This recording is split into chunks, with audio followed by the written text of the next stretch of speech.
Oh my God. That was a big old sneeze. All right.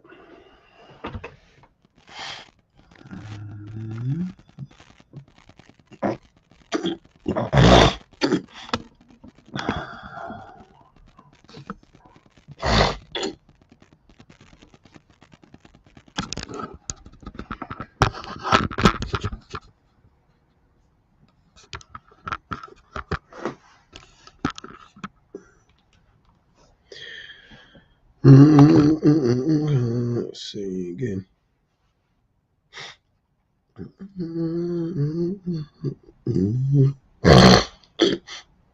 Nah, I gotta move it over here. It gotta be over here.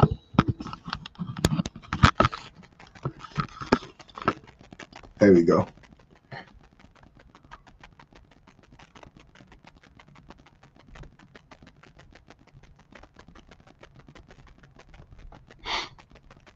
Virtual background.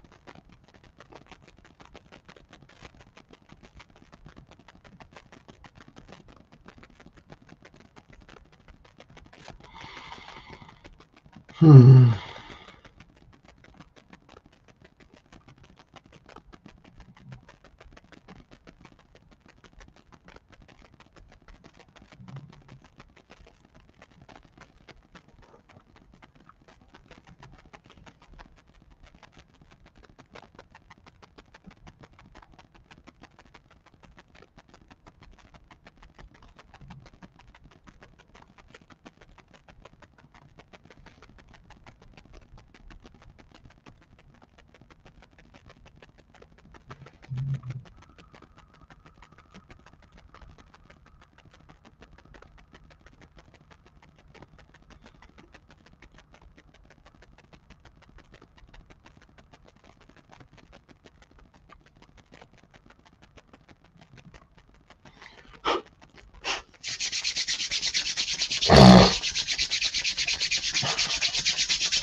Mm-hmm. Hands are stiff. My hands are stiff. A little bit. I'm not actually cold. My hands are cold though. Yeah. What's good? What's good? First time being early running errands with excited to listen. Thank you. Yeah, man. Getting old? I guess so. Pretty old. So, public, if you could have a triple threat debate, Andrew Tate is an idiot. I wouldn't debate Andrew Tate. He's too dumb.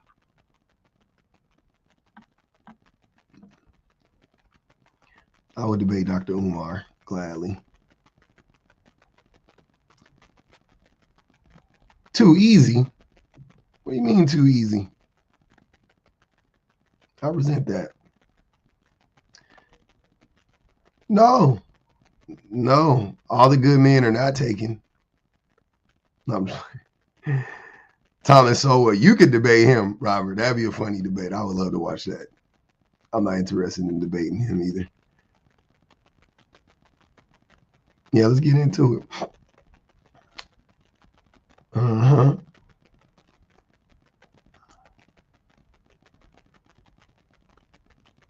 Let's get into it. Yeah, man. Good morning. Hey, happy Friday to everybody, man. I know the baby's about to be out. Baby's about to be out from school. Debate Nick Cannon. Nick Cannon also isn't a person to debate. Who? Andrew Tate. Andrew Tate's stupid. Tommy Sotomayor is, man. Nick Cannon is hilarious. Oh, man. Good old Dave Chappelle. Doing good. Oh, I would definitely debate Dr. Umar. Easily. Dr. Umar is one of the easiest grifters to expose. I wouldn't even like talk about the school or like nothing like that. I would literally just talk about what he be talking about.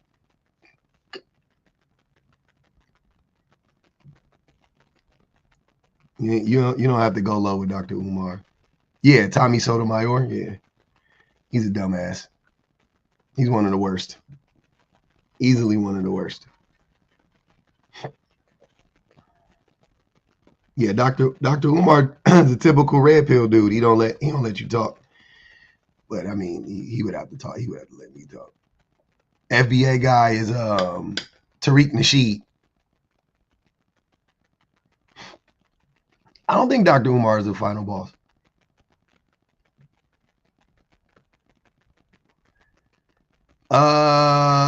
Nah, Tommy Sotomayor didn't start this. Talking about black women specifically, I would say, yeah. I would say in the most recent, you know what I'm saying? This has been a long this phenomenon has been around a long time in America when it comes to American black men, but like talking about black women specifically. But in recent history, yeah, I would say Tommy started it.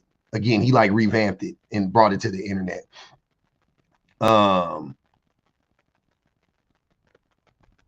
Yeah. But talking about women, like just, you know what I mean? Like being like misogynistic, definitely he didn't start that shit. A white man started that.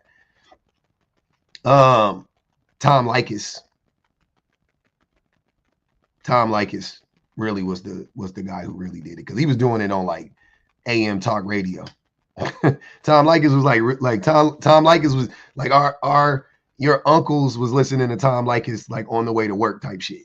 You know what I'm saying? Like he was like, internet is different. Lots of people listen to the internet, you know what I'm saying? Don't get me wrong. You know, I mean, the internet reach is probably further than AM radio reach, but over that many years, nah, I would say Tom Likas. Yeah, Howard Stern definitely was a part of that early on. Definitely that extremely misogynistic rhetoric. I don't know who David Carroll is. I have no idea. They were all shitty though. You ever heard Tariq Nasheed in years? Yeah, I follow Tariq Nasheed on X or whatever. I follow somebody DM me the other day and was like, "Why are you following Trump?" And I was like, "Because he was the president and is going to be the president of the United States." I follow the president of the United States. I don't give a fuck if I disagree with their takes. Like that, following Trump is like following CNN. It's just like, that's like what he says is news. You hate it or love it, what Trump says is news. How stupid it is, how Monday, what doesn't matter. He's the president of the United States. What he says is news. Literally, he can say something that could crash the stock market. That's the power that the president of the United States has. Exactly, Robert. If Trump was going to nuke the world, he would put it on X first. Exactly. Yeah. You got to follow Trump. Like I saw this like trend, people being like, go block everybody that's following Trump. And then I was like, that's a stupid trend. That's a dumbass trend. Doesn't make any sense. You can ask the people like, hey, why do you follow Trump? If you don't know the person's politics and you're unsure and they follow Trump, ask them. Definitely ask them. Why do you follow Trump? Yeah, exactly. I follow government officials that affect me. Trump would be at the top of that list. If Ronald Reagan was alive, I would follow Ronald Reagan. Like, what are we talking about? I follow people. Why was Tom your friend on MySpace? David Carroll was worse than Tommy Sotomayor. I don't know who he is. Is he black?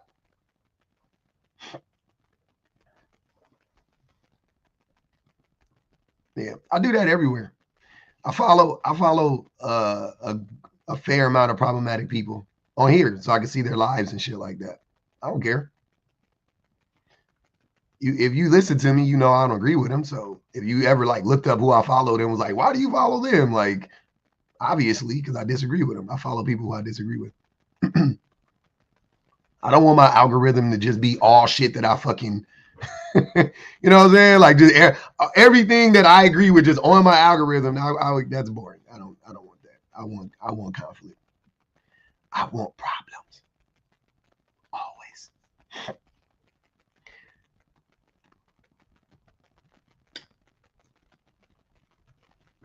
We know. Cherokee Queen said it. We nosy. What the fuck? You not nosy? I'm nosy as shit. I love knowing what's going on that side of the fence. I need to not be peeking like a motherfucker. Y'all know that, what's that Kim Kardashian mean when she be looking around the bushes?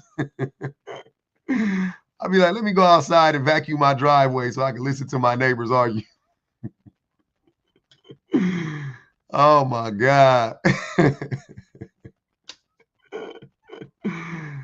Oh man. Let me go outside and make sure and tan my dog. Make sure my dog get a good tan. They fighting over chair. Hell no, a follow definitely don't mean you like a person. My neighborhood got crackheads in. No, that's a lie. That's a lie. Don't nobody smoke crack no more. My neighborhood be having drug addicts walking through it like zombies.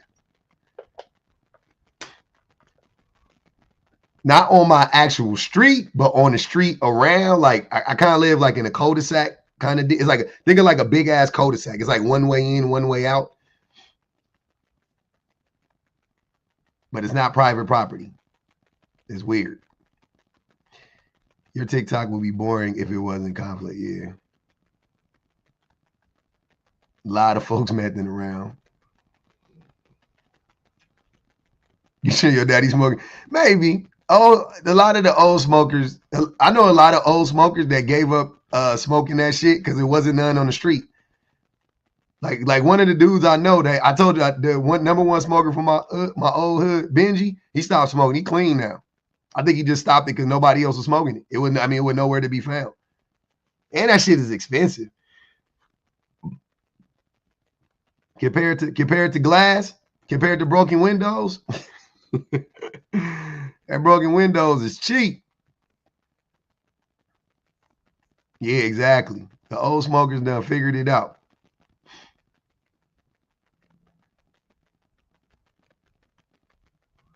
Oh, if you in LB, you can't avoid it in LB. You gonna see it. I don't care where you at. Yep, exactly, Astrid. Anyways, what we talking about? Miss Lala, what's good? The op's not opping. Oh man, I don't got that much time today. Yeah, I'm from LB, Ken. Born and raised. West Side LB, born and raised. My voice sounds better? Yeah, it's getting better. I got on some meds. It's getting a little better. You think ops would be around on a Friday? What else would they do? My doggy always right here, Dante. My doggy always right next to me. Just know that. No, if you see me, Teddy right there. When you see me, you see Teddy. Yeah, I know Snoop. Yep. Yeah. That's my guy. It's early public protectors and providers had to clock in. Bullshit. Them niggas don't work. We had Teddy for 3 years. 3.5. Them niggas don't work. Stop lying on them. You know these Dusty sleep late. Don't get up till 1. Playing video games. You know these niggas be up playing 2K. Trying to get that Kobe pack. Grinding for the Kobe pack. Bro, they just released the Larry Bird pack. I got to play 10,000 hours. I got to win 10 games in a row online. I'll be like, nigga, you are grown. What the fuck? You are an adult, sir. Go outside and stretch, nigga. What the fuck? What up, Osa? How do you have the time? Don't you got kids? Ball is life. Yeah, your son can play FIFA, Deja. That makes sense. You haven't played this since 2020. I ain't played Day Six Figures. I ain't played. I don't even know what the new PlayStation looked like in person. I've never seen one in person. I haven't had a PlayStation. I had last PlayStation now was PlayStation 2, I think. PS2, maybe PS3. I think it was a 2. Yeah, I think it was a 2. Last PlayStation I had was PS2. Yeah. 2012, I think. Whatever the system that came out in 2012, I had that. Yeah, it didn't come out in 2012. I had it before that. So yeah, whatever that was, that last system around 2012. It's PS5 now. Yeah. Nah, it wasn't live at that point. They had stopped playing that. It was 2K. I don't know nothing about Xbox, none of that shit. I got a Wii right now. I got a Wii. Be losing. Hey, Super Impact. Tell a nigga he trash at 2K. But when you tell him go run some, if you tell a nigga he trash at UK, make sure you got your pew pew on you.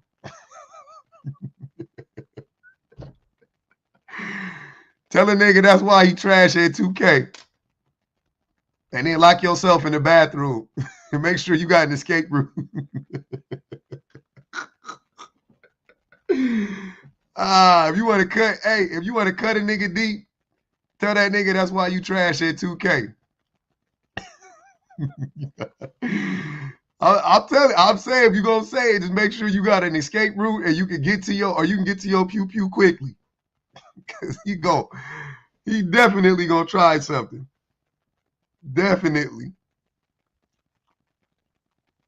Yeah, Super Mario is the shit. I can play that a little bit. Just know.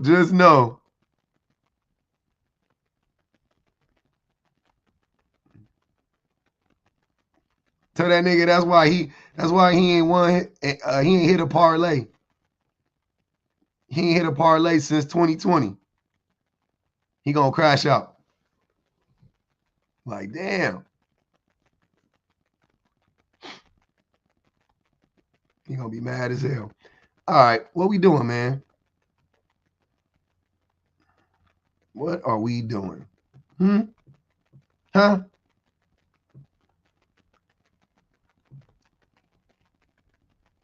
Somebody gave me a prompt yesterday. That shit had him. Julie gave me a prompt idea yesterday. That shit had them boys mad. They was in here fighting. I might restart it. I might restart it with the same prompt. I don't even know. I be feeling like it don't be the prompt sometimes. I be feeling like it be TikTok. Just I don't know. Yeah, I might do that. I'll be back. TikTok be really playing with us, y'all. I don't know what the fuck be going on. How is this prompt not funny? Men value self-interest over family. I like it, but you gotta poke them a little bit more, Charlene. How would you say that in a way that would annoy men more? You got to say it in a more annoying way. I think that phrase is kind of too big for them. Yeah, Teresa. They don't when it be ironclad truth, they be man, it all be true though, but I don't know. Certain ones don't be letting them out. Sorry, Nia. I'm coming back. We over here plotting it. We over here plotting and scheming on how to poke the bear this morning. I didn't mean, Teresa, you good. You play your games. Shit, you a hardworking adult. If you a hardworking adult, play your video games. I'm talking about these lazy mofos. Oh, men fight to abuse women and children. Got to be careful with that. The word abuse. That's what you can't put that in a prompt. They flag that type of language. I like the one. Hold on. Men will say they're BS wise over their band. Oh man, losing on FanDuel, about to jump off a bridge. I had some other prompts. I made a bunch of prompts. Let me see. What was my other one?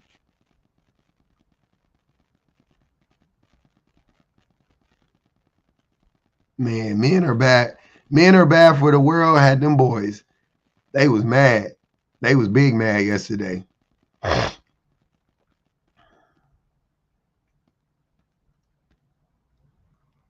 Y'all already know. My mind instantly goes to men's feelings shouldn't be validated. Men are scared to check. Men, they are. It's true. Would that agitate them enough? Men are easy, actually, is a funny prop.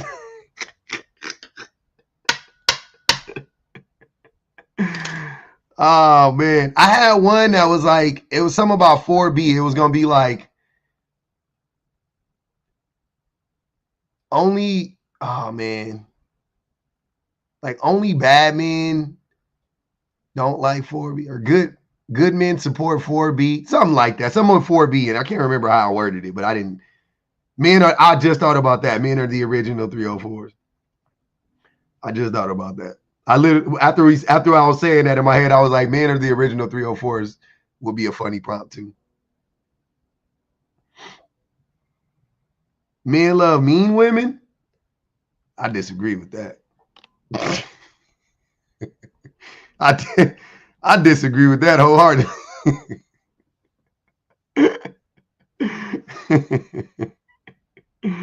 Only grapists hate 4B. Ooh. Jean Grey, you on to something. Jean Grey, wait a minute. We gotta play with that. Hold on, we gotta play with that one. Only grapists hate 4B. How we gotta let's flesh that out a little bit. Let's flesh that out a little bit. You might have woke something up. Wait a minute. Only grapists hate 4B. Paternity is a concept. That's too deep, Penelope. That's a good one, though. Damn. Oh, paternity doesn't matter. Paternity doesn't matter. Paternity doesn't matter. Paternity doesn't matter. I think that might be. I think that might do it. Either, hold on. Only grapists hate 4B, or paternity doesn't matter. Coin toss. Look, I'll make both of them. I like both of them equally, to be honest with you. I like both of them. I think both of them are great. So I don't know. Paternity doesn't matter. Oh, them niggas Why does it make me? This shit shouldn't tickle me this much. Why is it so funny? This shit shouldn't be that funny to me, but it is, because I already know them niggas gonna be mad. Oh my God, dude. Why is it so funny?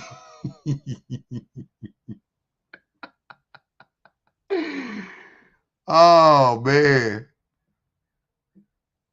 Oh my God. Paternity doesn't matter. And what was the other one? Only grapists. Hold on. Only grapists hate 4B.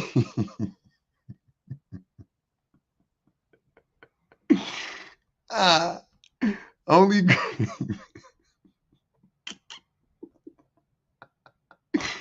Damn, that shit funny to say out loud, man. It is so unserious. Only grapists hate 4B.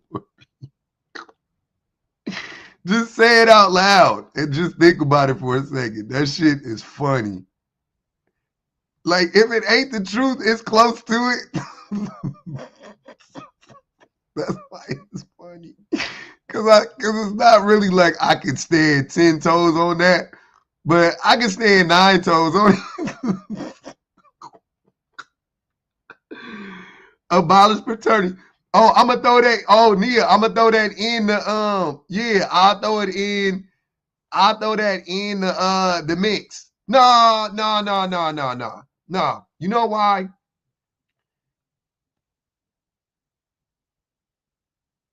Yeah, fuck you. We can throw that in the mix. We can throw that in the mix. Abolish paternity test is funny. Damn, they gonna be mad at that too. God damn, that's so funny. All right, abolish paternity test.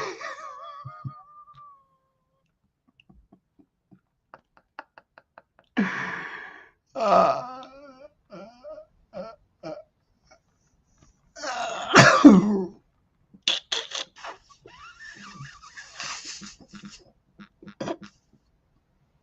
I'm sorry, y'all. This shit so fucking funny because this nigga's gonna be. Hey, abolish paternity test is so fucking diabolical. Oh my god, dude. Abolish paternity test is the most diabolical shit I've seen in a minute because I know the niggas gonna be sick. Definitely 9 toes in the toenail. I'm on it. Like I can't. Hey, I might. Hey, y'all know I'm sticking my neck out on this one. I might take an L today. I'm okay with that though, just for entertainment's sake. I'm okay with taking the L on this one. I don't know if I can stand 10 toes on either one of these, but I think I think there are more. There's a better case. I think I could pretty much stand 10 toes and only Grapist hate 4B versus abolish paternity. Because like, what if she cheated? Because there's a moral clause, you know what I mean? Like there's a morality clause to that, right? But we could talk about it from like a genetic standpoint. It's like who fucking cares? You know what I mean? Like societally speaking, we should be raising kids no matter what, right? Like as a community. Men will fight to abuse and call it love. Yeah, I like that too. Hold on. What was I doing right now? Oh, hold on. All right. Damn, that shit funny. Damn, that shit was funny. Oh, that was so hilarious. Damn, dude.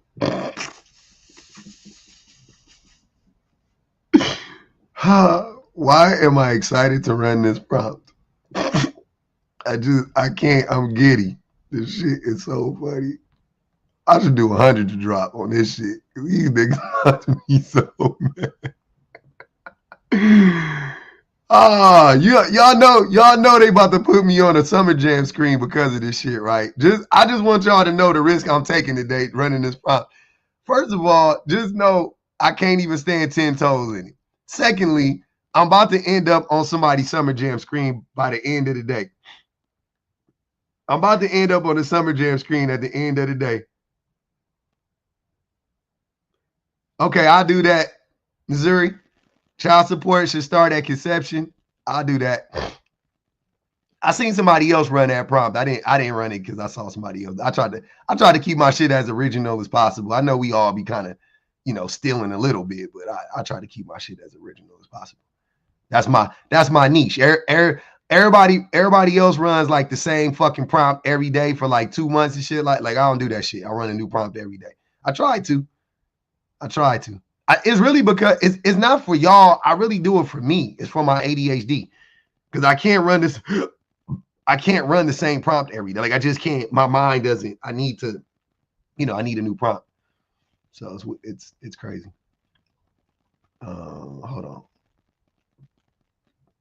Okay, now I got to do it. Now I got to do it for YouTube.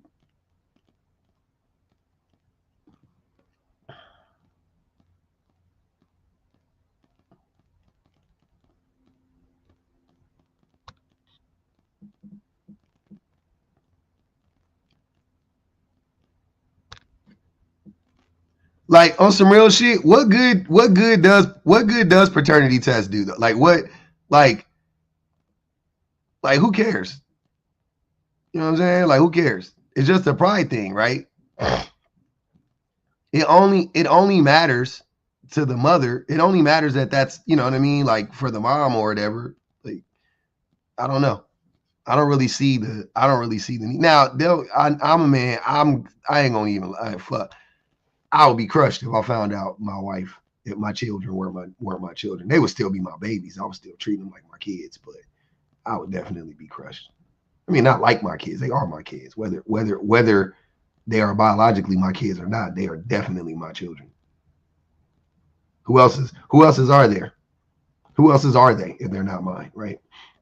But I definitely would be crushed. So I can't, that's what I'm saying. It's like, I know they're gonna ask me that. So how would you feel if your wife cheated on you? And that's the part. It's like, all right, so from a moral standpoint, yeah, okay, paternity tests are cool, right? Like, it's okay to know that, like, if you suspect that your wife cheated on you and a way that you can prove that she cheated on you would be through a paternity test, then run the paternity test, right? But like from a societal standpoint, it doesn't matter. It doesn't matter if the baby is the man's or the, you know what I mean? Like, who fucking cares? Take care of the baby, right? No, I know my babies are my baby. You ain't. I told y'all. I wouldn't, if you gave me a free paternity test. If you paid me to give my kids a paternity test, I wouldn't do it because it would just be a waste of time. Like, I wouldn't even do it for the money because it wouldn't be worth it. Because I'd be like, well, that's a waste of time. Paternity tests are for deadbeats. I like abolish paternity tests better. And I like paternity doesn't matter. All right, you guys, get ready. We're about to run it. I changed it over here. Hold on to your butts.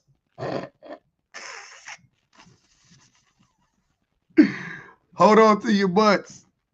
3, 2, 1. We are live. We are live. We are live.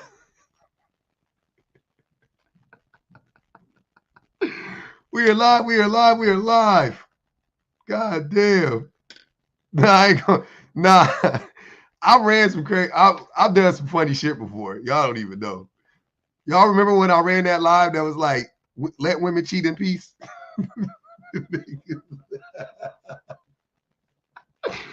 We had niggas crashing out left and right.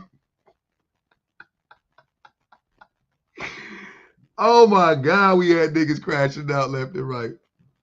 My stupid ass brother paid for a paternity test when we told him that baby was his.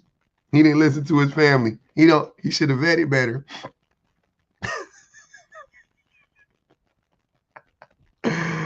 Oh man, that was a good ass live.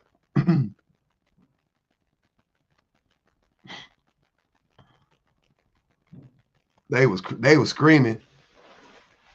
What up, Gerbil?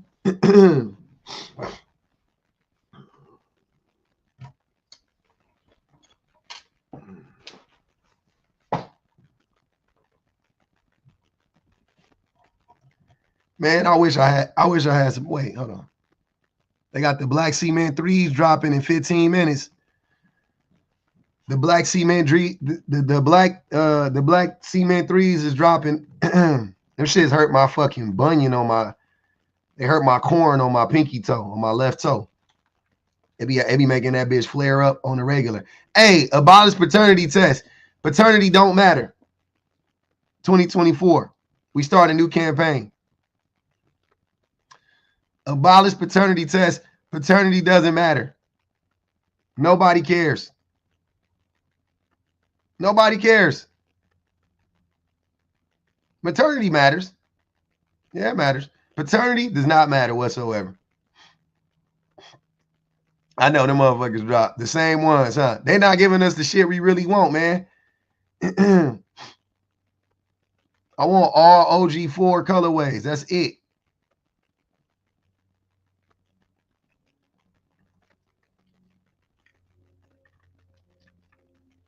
Abolish paternity test.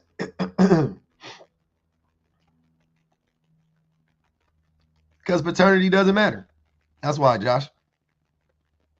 Who cares? It's a pride thing for men.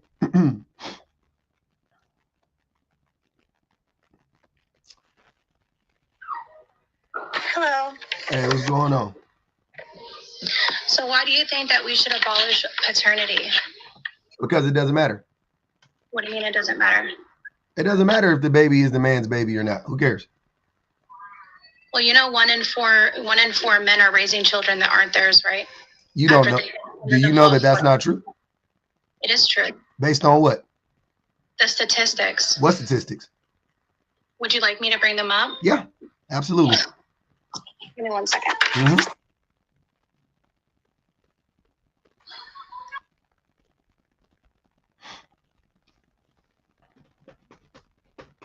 I love it.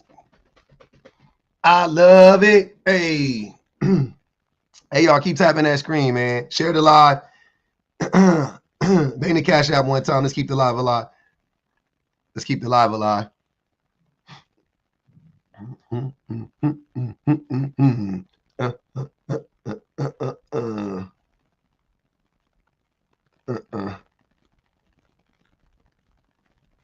We gonna see what it do and what it don't do.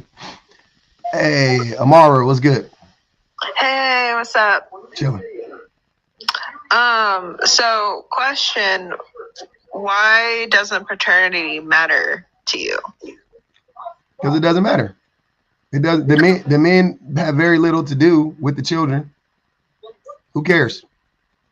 Who cares if the baby is yours or not? You in the house, you raising the baby. You should take care of the baby anyway. Somebody got to take care of it. Who cares? Okay, but looking at it from like an understanding genetic standpoint, like family trees and all that stuff. What does that matter?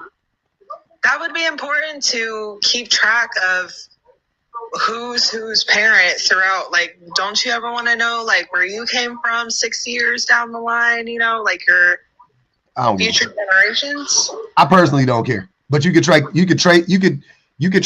through the through maternity and not paternity. You don't need to track that through paternity.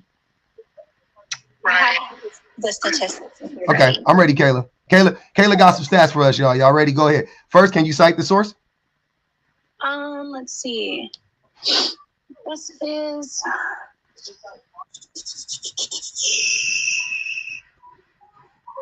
there's Quora, there's Wikipedia, there's I know name the DNA Wikipedia. testing. Yeah, Wikipedia wouldn't be the source, but where There's like DNAtesting.com. what is it called? DNAtesting.com. All right, let's look this up. DNAtesting.com. Okay, go ahead. I'm listening. Says 30% of men are raising children that aren't theirs. DNAtesting.com says that. Yep. Uh-huh. Do you think that there might be a reason for DNAtesting.com to lie to men and say something stupid like that? Where did they get that from? Because that's not the source. It is the source. I'm looking at it. It's DNA Diagnostic Center, so they would have a higher probability, but just for the simple fact that people get DNA tests to ensure that that's their child. That's what they use in courts. No, so what you're citing is 30% of people who get tested. 30% of the people who get tested come to find out they're not the father. It's not 30% of men are not the father. That's not the same thing. Only 2% of people get tested. So 30% of the 2% has proven to be not the father. But then you have to ask the question, why would I would never get a paternity test for my kids because I know they're my kids. You see what I'm saying? Oh yeah, I understand that. Yeah. So if you were to get a paternity test, wouldn't it make like if they said 30% of people who bring their cars in, you know, to get it checked out, come to find out they actually did have a problem, that wouldn't prove that 30% of cars on the road actually have issues, right? Because you know, I heard a strange noise. So let's think, if 100 people hear a strange noise and they bring it in, and then 30 of them actually do have an issue with the vehicle, that makes sense, right? There was like probable cause there, right? Okay. So what you're saying is 30% of men who are fathers who actually get tested for paternity, the children are found out to be not that man's father. But he had a reason to get tested, because what average man is like, these kids may not be my kids. Like, I've never thought that before. No, so like in the court systems, in order for a woman to put a man on child support, they have to get a DNA test, regardless. Said what? It doesn't matter. Okay, so for example, here in Florida, right? If I were to put my son's father on child support, you have to go through a No, you DNA don't. diagnostic test. No, you don't, Kayla. You're wrong. You're wrong twice. I'm just gonna be honest with you. You don't. The first statute. First, you said 25% of men are walking around and they're not the father. Then you changed it to 30%. Now you're saying that you have to get a paternity test to get on child support. None of that is true. In Florida, in California, none of it is true. It's not true. You don't have to prove paternity to get put on child support. It's just not true. Everybody, if you know anything about child support, about family court, that's not true. You go through the Department of Children and Families? Yes, you do. You don't. If it's this, yeah, oh my God. Kenzie said in Montana you do. I can see that in Montana. So you said when paternity is disputed, yeah. So if the man says, I don't think that that's my child, then yeah, right? You got to get a paternity test, but not on GP. DNA test to establish paternity and receive a child support in Florida. What? Say it again. In Florida, you have to get a DNA test to establish paternity to receive child support in Florida. Even if the father says it's not my kid, it doesn't matter. Well, okay. And you cannot refuse either. If you're getting ready to put on child support here in Florida, you have to have a paternity test, regardless. I don't know. Maybe. I really don't feel like looking it up. Let me see. Do you need to get a paternity test? But I'm not understanding your point though, to be honest with you. What does this have to do? So let's say it's true in Florida. What does that mean? So paternity test is required in order for you to have any sort of rights over the child, right? No. Yeah, these are all ifs. What if the people are together? If the people Why would you need a paternity test? If you're in a relationship where you feel like you're being deceived and that child is not yours, then you should be able to get a DNA test to confirm it. No, but listen to what I'm saying. What if you don't do that? Since we're doing what ifs, because what you're talking about is a what if. Most women who have kids don't have a man on child support. So we're not speaking about most people right off the rip, right? And then you're talking about Florida. You're talking about one state in the union. Fine. If it's Wisconsin, fine. That's all I know because I don't have children in another state. So I got you. I'm saying so, but that's just one. So that wouldn't apply to most people, right? So no. you want us to keep paternity around so that why don't we just change the law in Florida where you don't have to do that? Because I don't think it should matter. I don't think you should have to prove paternity. I don't think so either, but I wouldn't want to pay child support for a child that's not mine either. I mean, if you've been raising the child.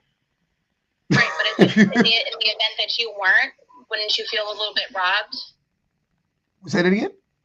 I said, so say you were taking care of a child that you for sure 100% thought it was your child. Mm-hmm. Then y'all separate. Mm-hmm. You have to go through the court proceedings in order to receive child support. Then they have to require you, like here in Florida, for a DNA test, and you find out that child isn't yours. Are you still going to want to be financially responsible for that child? If I was already taking care of the child, I would pay for the child. Yeah. Okay. Even if it wasn't. It's a good way to think like that. A lot of men don't feel like that. No, I know, because men are egotistical and they want paternity. Paternity is attached to their ego. I disagree. Because who fucking cares? At the end of the day, that baby still got to get taken care of, right? So you're going to be on some like punish the baby, like go find your daddy. It's a fucking baby. Go take care of the baby.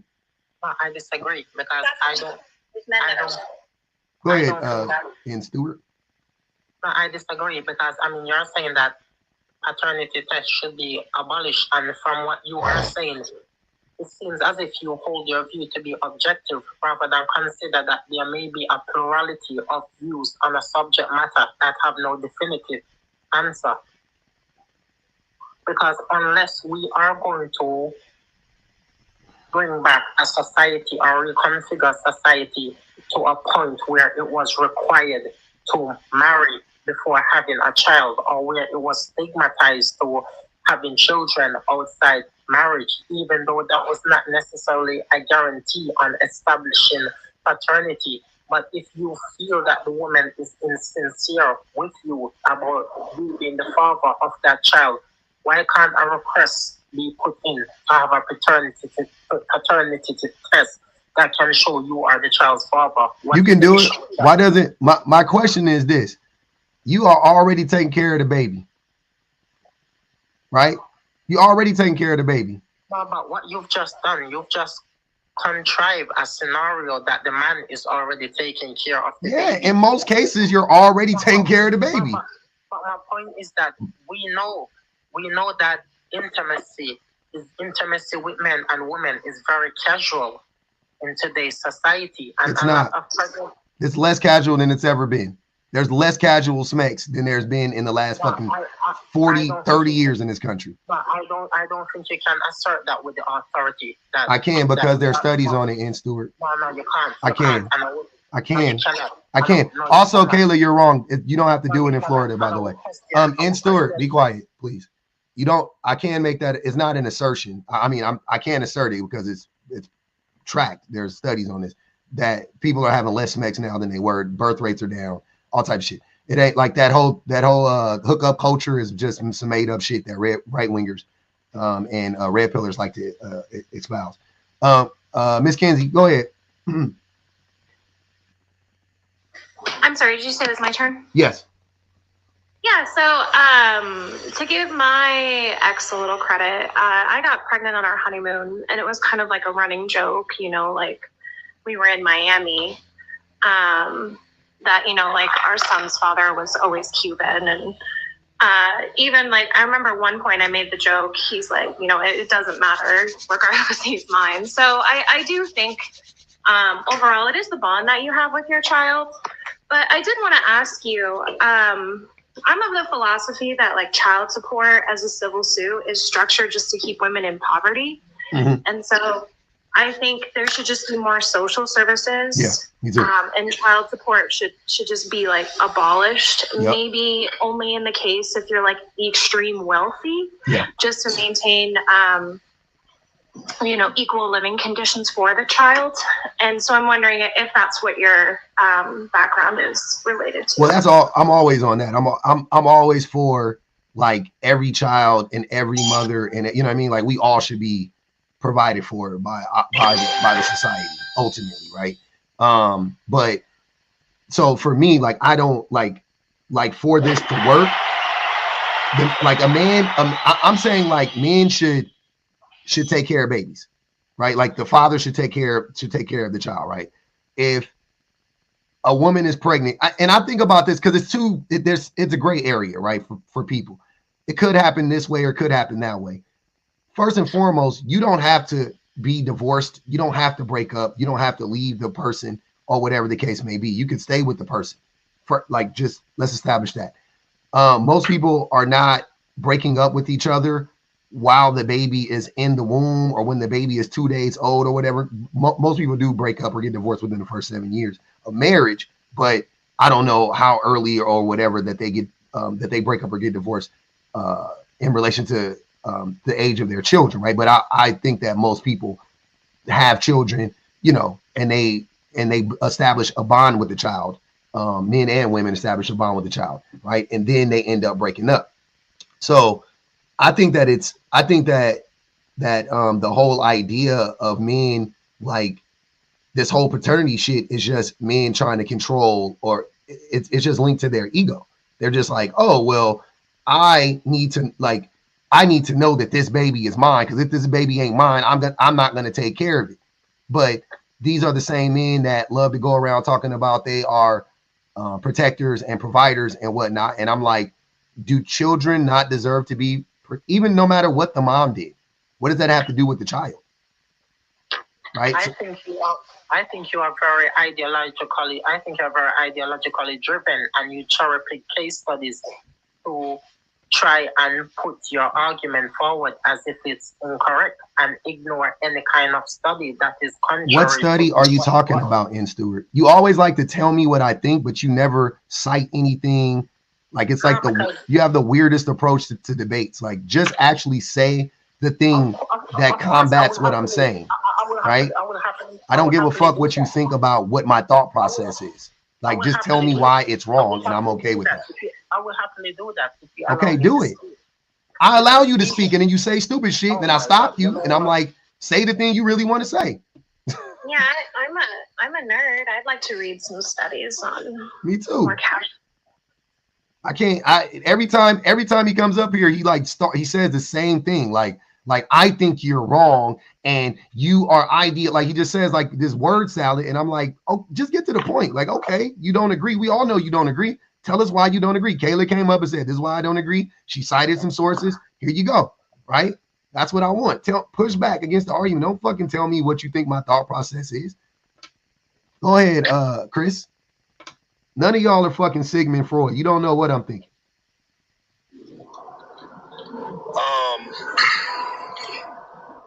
Yeah, this is kind of wild to me. So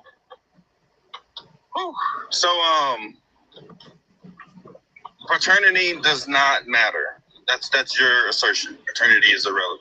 Paternity is irrelevant. Yep. Who cares? Okay. And this is in all cases, you're saying? In the majority of cases, yeah. In general, it doesn't matter. Okay, so there are some cases in your mind that paternity does matter. Let me think. I would think for like maybe medical history. Yeah, I thought about that, but then Mackenzie, I was like, do you need to know that the person is your father, or do you need to know that the person is related to you? Well, I think you would need to know your father's medical history to see. Yeah. No, yeah, you're right. To know like if you're more prone to stuff. Yes, absolutely. Yes. Yeah. Yes. So I could see it. Yeah. For that, yeah, you should. Mm-hmm. I agree with that. Because that was the first thing I was going to mention. Was medical history, because I have things that I have to pay more attention to because of my father's medical history. Yeah.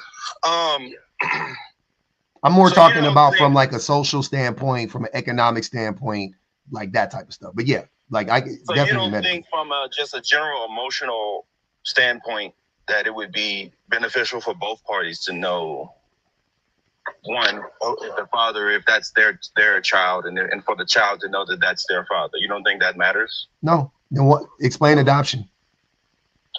Well, I mean, not in all cases, but I mean, I've seen in many cases where, even adopted children that had, two caring parents still want to know who their mother and father are. Yeah, I think society does that though. You think society? I think society does that. I think society creates that anxiety in the children. Yeah. But what if it doesn't? What if that's just maybe it doesn't, but I think it does. I think it's like, imagine a society where nobody knew who their parents were, right? Like, I don't think you guys understand how we could socialize us like human beings to be a certain way. So if in a society where it was like every child just was like you had like you were the communities, like you were with different moms and different father figures, and you know what I'm saying, and you learn from everybody, and everybody made sure everybody ate. Like, you wouldn't know. It wouldn't even matter who your dad or your mom was.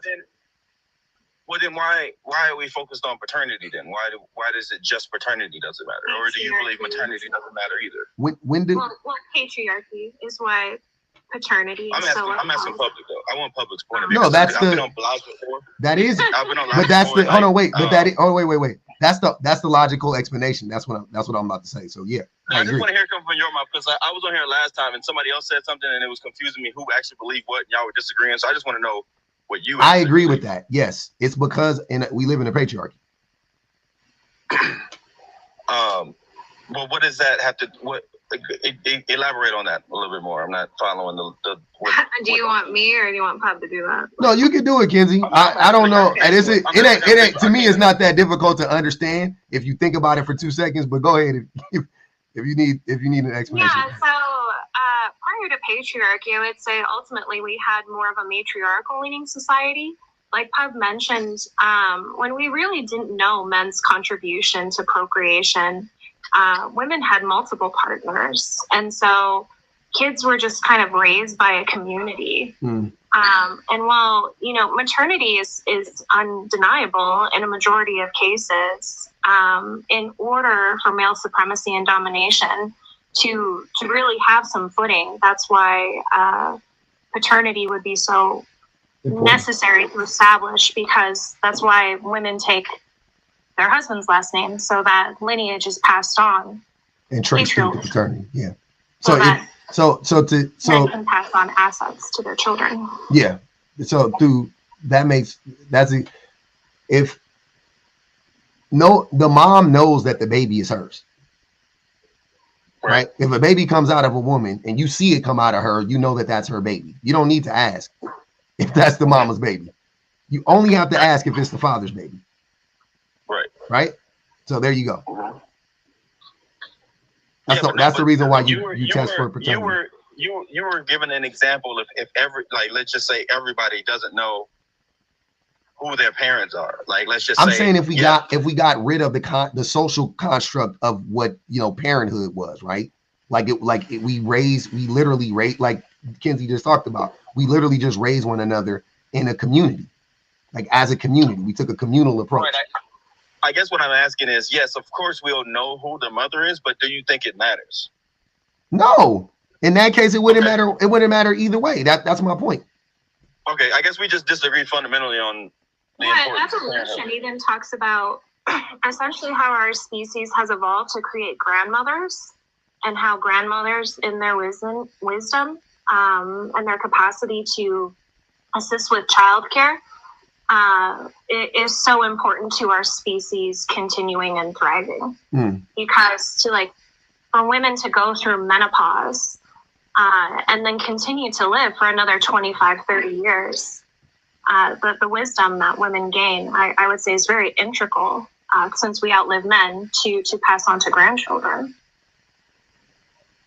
And another thing that's crazy to me is men care so much if the baby is theirs, just so they cannot take care of it. Like, I can't help but laugh at that shit. Like how men be crashing out over this shit, right? Like, and then don't even spend no time with their babies. The baby that's yours, the baby that came out your nutsack, right? The one that, oh man, this is my DNA. He looked just like me. He got my smile. And motherfuckers do the Sean Waynes. They come over. Let me pick up my son, and they walk in the house and they pick up their son and they kiss him and walk out. Like, let's be fucking for real. It don't matter if the baby is yours biologically or not. You ain't gonna do nothing for it anyway. You're not gonna show up for that baby. In the sense of tangible things outside of medical history, I agree. It probably doesn't really matter, but I do think emotionally for both individuals, I think in a lot of cases for probably most people, it matters to them. I would even argue from an evolutionary standpoint, women having multiple male partners would be beneficial, because then, since paternity is uncertain, all of her male partners would have a vested interest in caring for the child and providing resources. Yeah, but that's just not the society we live in, though. In the current right, but society progresses, right? So I'm just making different types of arguments to show that, this nuclear family is just essentially a social construct of white supremacy. The nuclear family is the worst idea of a family. If you were going to think of the least efficient way to raise healthy kids, then nuclear family is the least efficient way to raise healthy kids. It's the worst version of that is the nuclear family. How do you come to that conclusion? By the outcomes of the nuclear family. I feel like society has evolved pretty much. When would you say the origin of the nuclear family? 1940s. Well, I was asking Chris. Oh, I'm sorry. He was talking evolutionarily, and I'm like, it hasn't even been around 100 years. Nah. I didn't say anything about it. Already ended too. People don't even know the idea of it. It already died out. I think it only lasted. It was like a blip in American history, and people still think it is a thing today, and it's not. It hasn't been for 40, 50 years, but it had a blip. It had a little, it was on its headstone, it would read 1945 to 1972. And that's it. And it died out. It's been a myth. It's been an unattainable dream for the vast majority of Americans since then. So why are you still talking about it? Why do you not understand that it's not efficient, it's not effective? That's why it only lasted 17 years. And you're talking about evolution? What the fuck are you talking about? I never brought up evolution. You did. You said evolutionarily, it's done well for us. That's literally what you just said. I'm not talking about human evolution. I'm talking about as a society. Bro, that is human evolution. Right, but it hasn't even been around 100 years. How can you have that measurement? What do you mean? What do you mean? Okay. In 20 years, it will be. Okay, so that's conversation. It hasn't been. It's died out already. It already died. It's not around. It's not around now. That's what I'm trying to tell you. Well, I mean, me and my family have a nuclear family, so I don't know. It hasn't died out in my exact. And then my parents had a nuclear family, and all of the hold on, wait, Chris. Every relative that I have, relative I have, my Chris, cousins. Do the majority of Americans have a nuclear family? Do the majority of the majority of American families a nuclear family? I don't actually know. So why are you speaking on it? Why are you speaking on it? I'm talking about. Does your wife work? Talking about. Damn, can I talk? Well, does your wife work? Can I talk? You can, but can you ask me a question? Does your wife work? He asked me a question. He asked me a question before you asked me a question. Go. Answer my question first. Go ahead. The reason why I'm speaking on it is because that's the experience that I've grown up with throughout all of my family members, and me, myself personally, right? And the other people that I know as well, right? So people that I work with, they all have nuclear families. So, of course, there are individuals that don't have nuclear families, but there's also a lot of individuals that do have nuclear families. So that's why I'm speaking on it. But why are you speaking on it as if it is something that most Americans experience? I'm not speaking on it as if most Americans experience. So I am, but wait, I am. I'm talking about most Americans. I'm talking about how most Americans will experience life and go through, and go through their lives, right? I'm not talking about Chris or me. I have a nuclear family. Well, I guess technically not at this moment, but I have a nuclear family. I have a dog. No, I'm lying. I'm sorry. I don't. My wife works. My bad. Does your wife work, Chris? Yeah, Chris, does your wife work? No. My wife didn't work, but she works now. So you would say that your family structure is patriarchal? No, it's not. So I would say that's a tenet of the nuclear family. Right. Okay. So the thing. Wait. Why are you glancing over what she's saying? Because I don't want to get into the personal shit. Like, then why bring yourself into it? I didn't. You asked me the question. No, we didn't. You injected yourself when you said, "Well, my family, Chris, stop." You said, I asked you why are you talking about the nuclear family when you don't even know about it? And you said, well, that's what I've seen. My family is a nuclear family. My family's family. You brought yourself up. Now you don't get to run away. But I did not bring up whether my wife works or any of that. Well, those are tenets of the nuclear family. It's a breadwinning patriarchal father, right? And so the information. And so the information that I was willing to share is the information that I was willing to share. When you start asking more probing questions, that I can make the statement or I can make the assertion that I don't want to share any of that information. You can say you don't want to, but if you don't uphold the tenets of the nuclear family, then you don't have a nuclear family. Okay, but I'm telling you I do. I'm not asking for but a lot of people don't know the tenets. That's what I was gonna say. I wasn't sure if Chris actually knew. They just think it's heterosexual relationships with children. Okay. So the thing that I was responding to though was that you said it is the least efficient way. Yeah.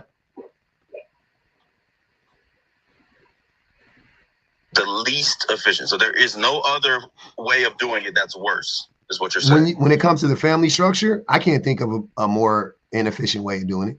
To have two parents isolated with their kids in a house, like their 2.5 kids in a house, like by themselves. I think that is the least efficient way. Yeah. You don't have to be isolated to have a nuclear family. That is what the nuclear family is. That's what it is. That's what I'm trying to tell you. That's why they invented it. Yeah, that's why it's a product of white supremacy, is because the nuclear family was born out of the idea of suburbia. Yeah. So it's a product of capitalism as well. You have a house. Kenzie has a house. I have a house. We have our houses. We live next door to each other. We're neighbors, but we're not a community. You have your kids, I have my kids, she has her kids. You have your dog, I have my dog. You have your dog, she has her dog. You need to buy a car so you can commute. She needs to buy a car so she can commute. I need to buy a car so I can commute. You have furniture. You need to buy furniture for your home. I need to buy furniture for my, like, that's why they set it up that way. Because it used to be, we would all live in the same house. It would be multi-generational. It would be, grandmother, daughter, son, whatever, whatever, right? And yeah, aunts, uncles, uncles, yeah. And we would all live in the same house. So you only needed to buy 2 couches. Okay, so if the stipulation on nuclear family is that it has to be isolated, I wasn't aware of that particular part of it. Yeah. If that's true, then yeah, I would. I don't know if I would necessarily agree that it's the least efficient. I'm sure there's probably other ways that are worse, but I could say yeah, it's probably not the best way of going about it. There's definitely community. Yeah, it's hyper individualized. Yeah, I would agree with that. But no, I mean, Cash Me Outside asks Chris, why do you hate Kenzie? Why do I hate kids? Kenzie. They ask you why do you hate Kenzie? Who says I hate Kenzie? I don't have any problem. Cash Me Outside. He feels really hostile to me when I speak. Says, ask Chris why he don't like Kenzie. That's what she told me to ask. No, I don't have any problem with Kenzie. The issue that I had whenever you started to speak earlier was because when I was on Publix Live last time, JW was on here. And I was talking to both of them, and it was confusing me because one of them was saying one thing and one was saying the other, and it was making it very difficult to keep track of the conversation. So I didn't want you to start answering for public because it was going to start creating that same dynamic where I wasn't going to be able to keep track of who said what and whose opinions was what. I got you. So Teresa said it's only. Oh, I'm sorry. She's talking to you, Kayla. I know Kayla's still there. She said it's only required in Florida if dad is on the birth certificate. Tell her she has to click the link on the AI summary. Men are easy said, wondering if there are numbers on all the outside children men brought home for their wives to raise. I saw this a lot growing up. Yeah, me too. Dad was one of them. What? Yeah, Dad was one of them. Your dad brought home a side baby? Yeah. See, y'all, it happened to white people too. Y'all thought it only happened to niggas. It happened to white people too. My daddy has 10 children, okay? My daddy has 10 children outside of between him and my mother, okay? Yeah, I've never met my dad, and he has 5 kids. You never met him, you said, or you never had him? No, I've never met him. You never met your dad, Kenzie? Damn. No. Father was home. Damn. I was raised by my mom and my grandma. Yeah, so same-sex couple. The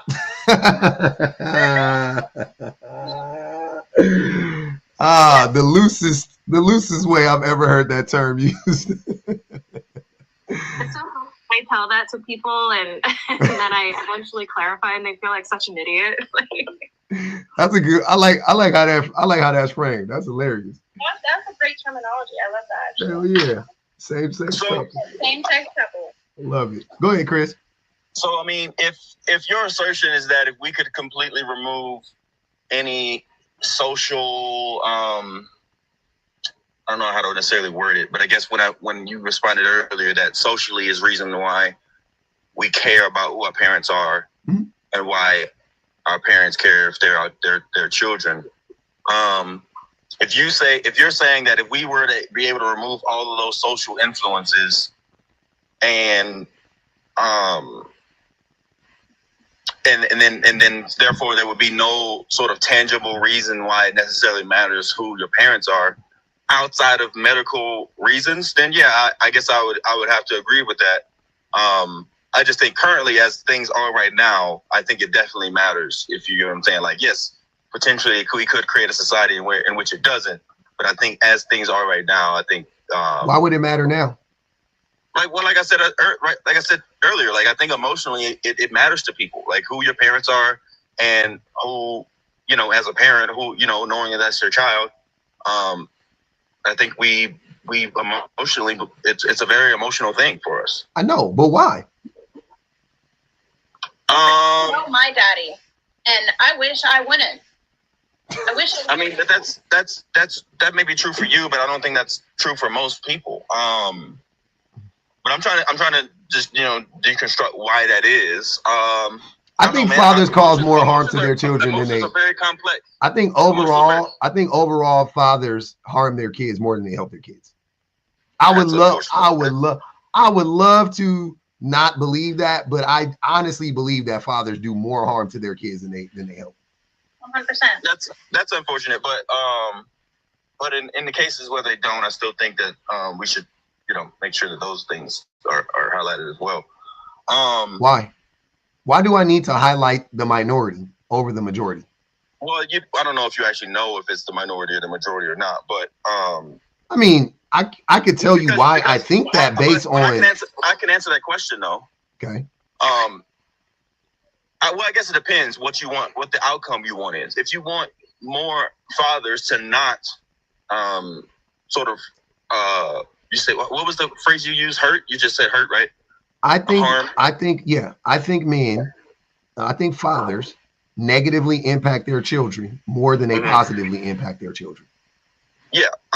So I think the way that you would fix that is, one, you would highlight how it's not being done, right? You would highlight the ones that are the examples that aren't harming their children, and make that be the example that we use for fathers in the future. I think that's the reason why you would highlight it. I think good behavior and positive behavior should be highlighted in order for us to see. Why do I need to highlight that? All you got to do is look at the moms. I don't need the dad. Yeah, but I don't need another father to be the model. The mom would be the model, not the father, right? Yeah. I think there's a benefit from female and male role models. It doesn't matter.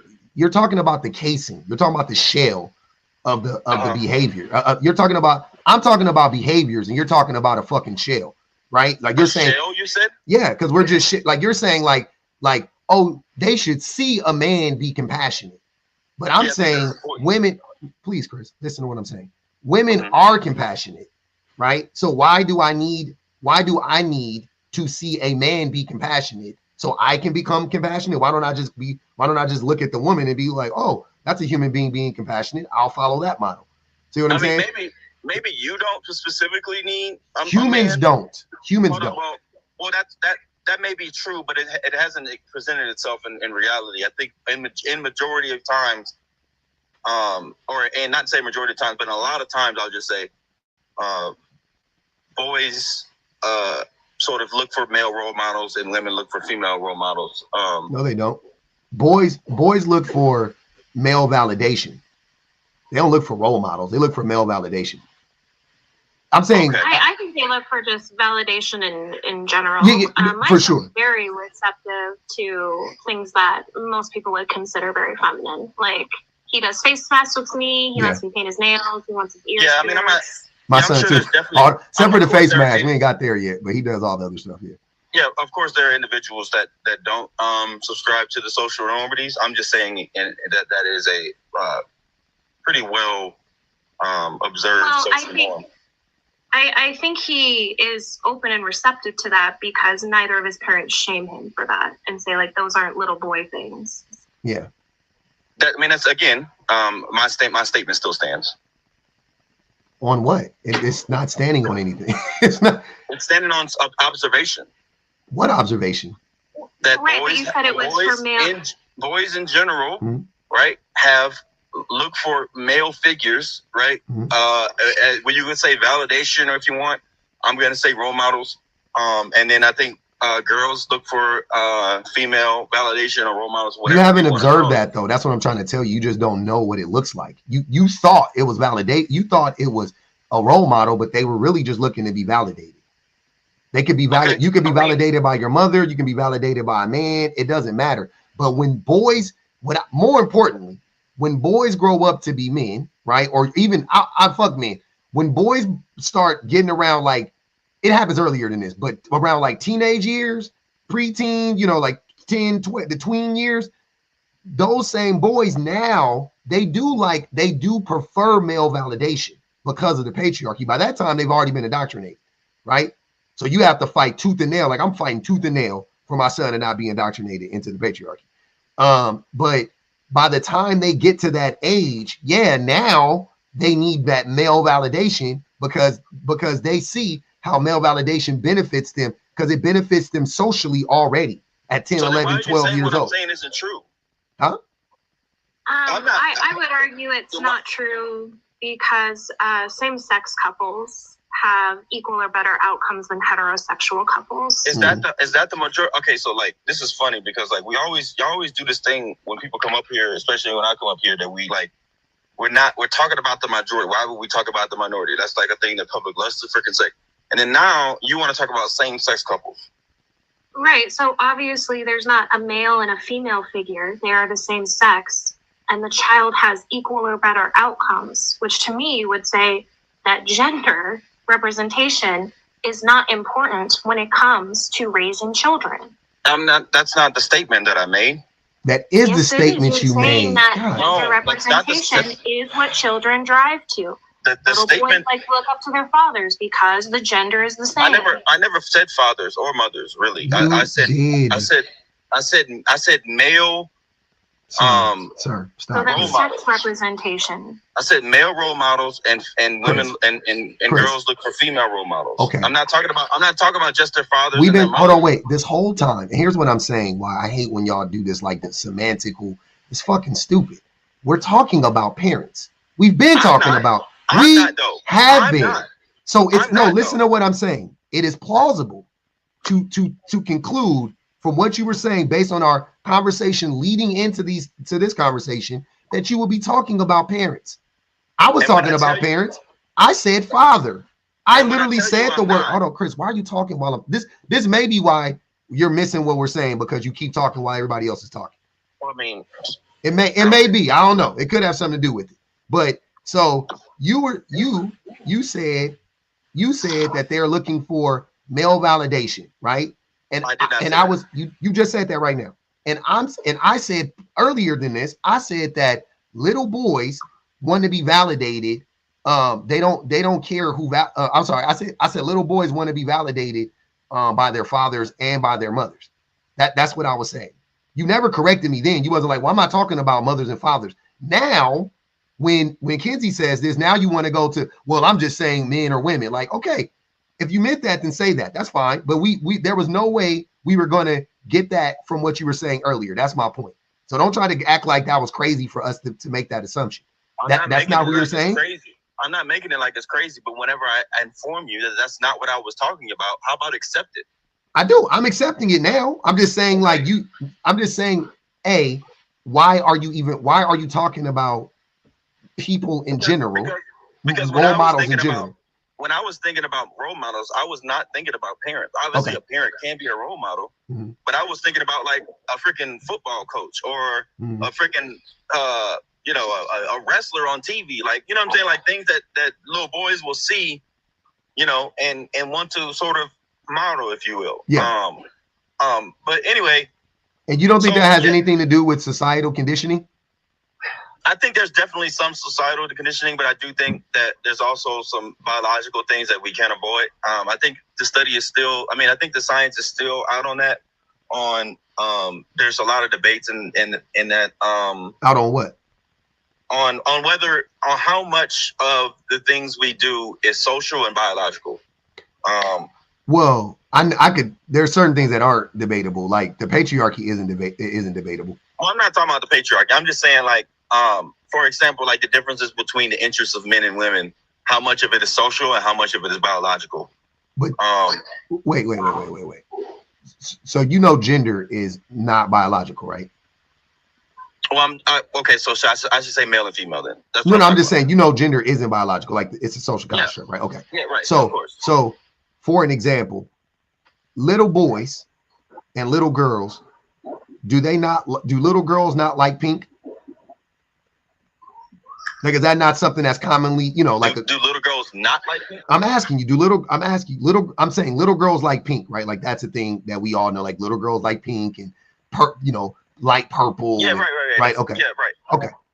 And little boys like blue and red. Okay, cool. Do you know that at one point in time, pink was a boy's color, and you know what I mean? Like, and yellow was a boy's color. So do you think that during that time, the little boys didn't like pink and didn't like yellow? Like if little boys saw themselves wearing pink dresses, which they used to wear, and yellow dresses, which they used to wear, right? If they saw that, do you think they wouldn't gravitate towards pink and yellow?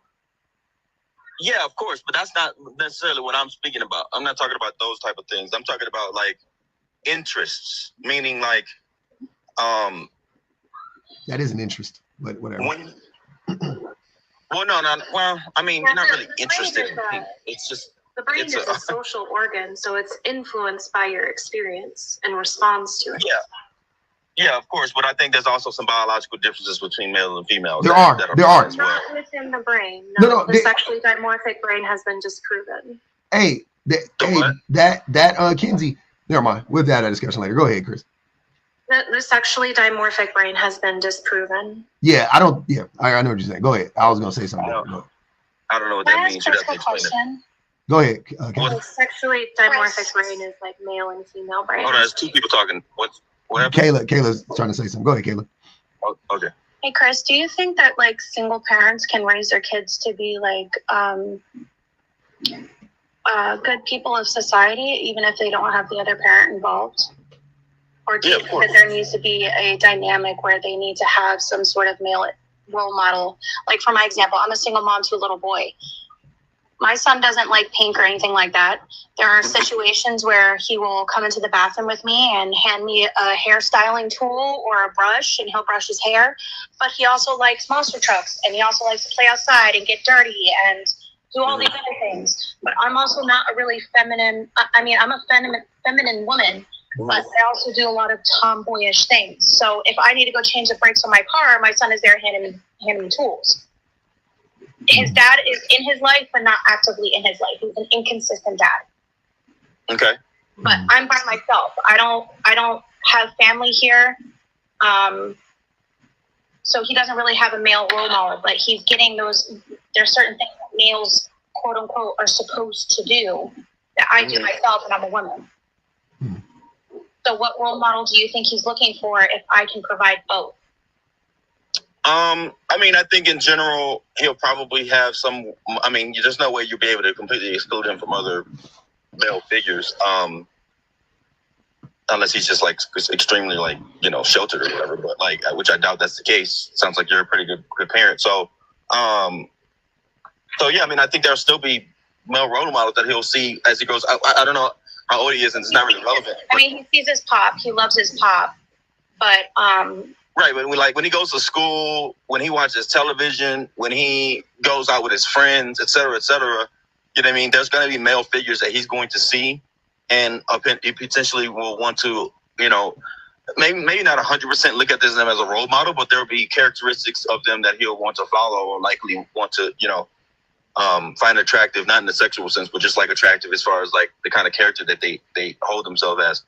And so I can see that definitely being an influence on him. Not saying that it's a guarantee, but I can definitely see that happening. What was your question though? That was your question? Tell me what characteristic you think that is that a woman could. I mean,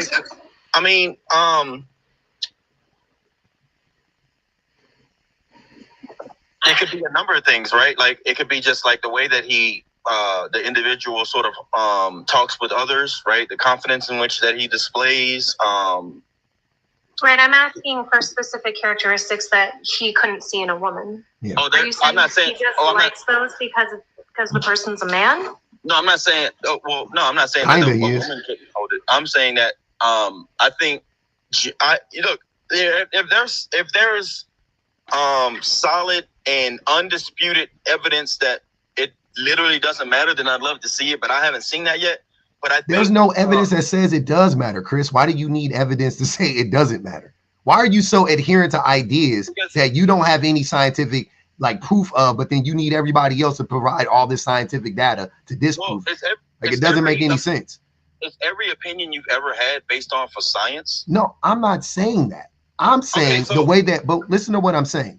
If I have an opinion about something that isn't rooted in science, I don't have a strong opinion about it most times. You know what I'm saying? I don't need for you to provide all of this scientific data to disprove it. You can disprove it with logic. Because to me, it's my logic, right? This is the conclusion I've come to through whatever I have observed, right? Do you think two people can be logical and come to two different conclusions? Depends on the situation, but yeah. Yeah, and I think that's what's happening. I think where you have a logical mind, right? And you're coming to one conclusion. I believe I have a logical mind, and I'm coming to a different conclusion. But you're not saying. But that's the point. What you're saying isn't logical, because you're saying, well, these boys are going to look for attributes and traits that they would find in a man, and we're saying what attributes and what traits specifically. And you don't seem to be able to articulate it, which means I don't think you actually know. That was the first time that question was asked. No, it wasn't. It's been asked several times. Sir, you are living in the same restaurant as these people on the panel talking about coming to a different conclusion. You're not even in the same playing field. Okay, so here we go attacking each other. Okay. Hey, if you feel attacked, that's your business. Your feelings aren't my it's just like we were having a your pretty good conversation.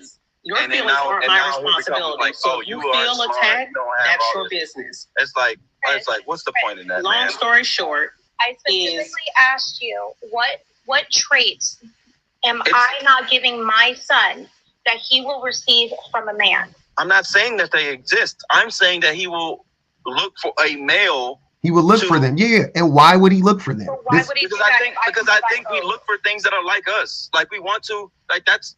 I think that's human nature. Is we see that's something not. like us.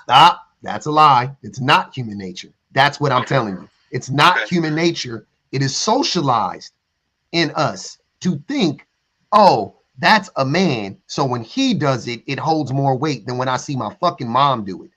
We are socialized to think that way. I think a girl would do the same thing. Huh? I think a girl would do the same thing if she sees. That's not true. Women don't do that typically. Bro, women are way. Listen, women are much. I very much strived for validation from my basketball coach, who was a man. So no, I think children just. Again, I'm not saying it's every single example. This is like, why do you guys do this? I'm not saying that it's every single. You're saying it is gendered, and we're asking you to substantiate that. Because I've observed it, right? Like, there's a reason why Taylor Swift is majority of her fans are women. There's a reason why Nicki Minaj majority of her fans are women. There's a reason. There's a reason why all these actresses. I'm going to tell you that reason. I'm going to tell you that reason. It's because men are conditioned to be repulsed by femininity. Yeah. Oh my God. Without a doubt. Is viewed as superior. Without a doubt. If you possess any feminine traits, then you are less of a man. So it could not possibly be that we just don't relate to Taylor Swift. Why don't you relate to Taylor? No, I'm sorry. Wait, Chris, stop. Take it back. I'm not gonna say I don't relate to Taylor Swift. I think she's trash. But musically, I don't know her as a person. Musically, she's garbage, right? I would use a better example. Like, I love female artists. Like some of my favorite artists are females. Like, I love Whitney Houston. I love Mariah Carey. I love Lauryn Hill. You know what I mean? I can keep, there's a bunch. I love female artists, right? Like, I listen to them. I don't change the lyrics. I don't say girl when it says boy. I love Jhené Aiko. I love Erykah Badu. Like, I love female artists. Always have, always will. I don't give a fuck, right? But a lot of men don't. A lot of men, when it comes to listening to female music, they don't listen to it. They don't listen to it. It doesn't relate to them. It does relate to them. I'm trying to tell you, look, this is what I've always said to me, and it is me joking, but serious. I'm sitting there going, you don't like to listen to women, because women be like, these women always rapping about having sex and da-da-da. And I'm sitting there going, so you would rather listen to a man talk about having sex rather than listen to a woman? You can't relate to Nicki Minaj talking about twerking, talking about popping her vajayjay? You can't relate to that. You don't like that. You don't like listening to fucking Megan Thee Stallion talking about throwing that thing in a circle and what she gonna do to a nigga. You don't close your eyes and be like, oh man, that sounds fun. You can only do that through when a man says, like, you niggas is weird. That's weird shit. That's weird behavior to me. I will never understand that. That's the opposite to me. That is the opposite of heteronormality in my mind. I'm like, what? You want to hear a man rap about it? Because y'all can listen to a man talk about his dick all day long, but you can't listen to a woman talk about her vagina? That's crazy. That don't make sense. Well, in a general, like, men don't have vaginas, man. But we love them. Yeah, what the fuck? I do. I'm not going to say we. Some of y'all, I don't know where y'all, I love it. I personally, I love the vagina I got access to. What are you talking about? Okay, Chris, we're done centering you. I had an example that might help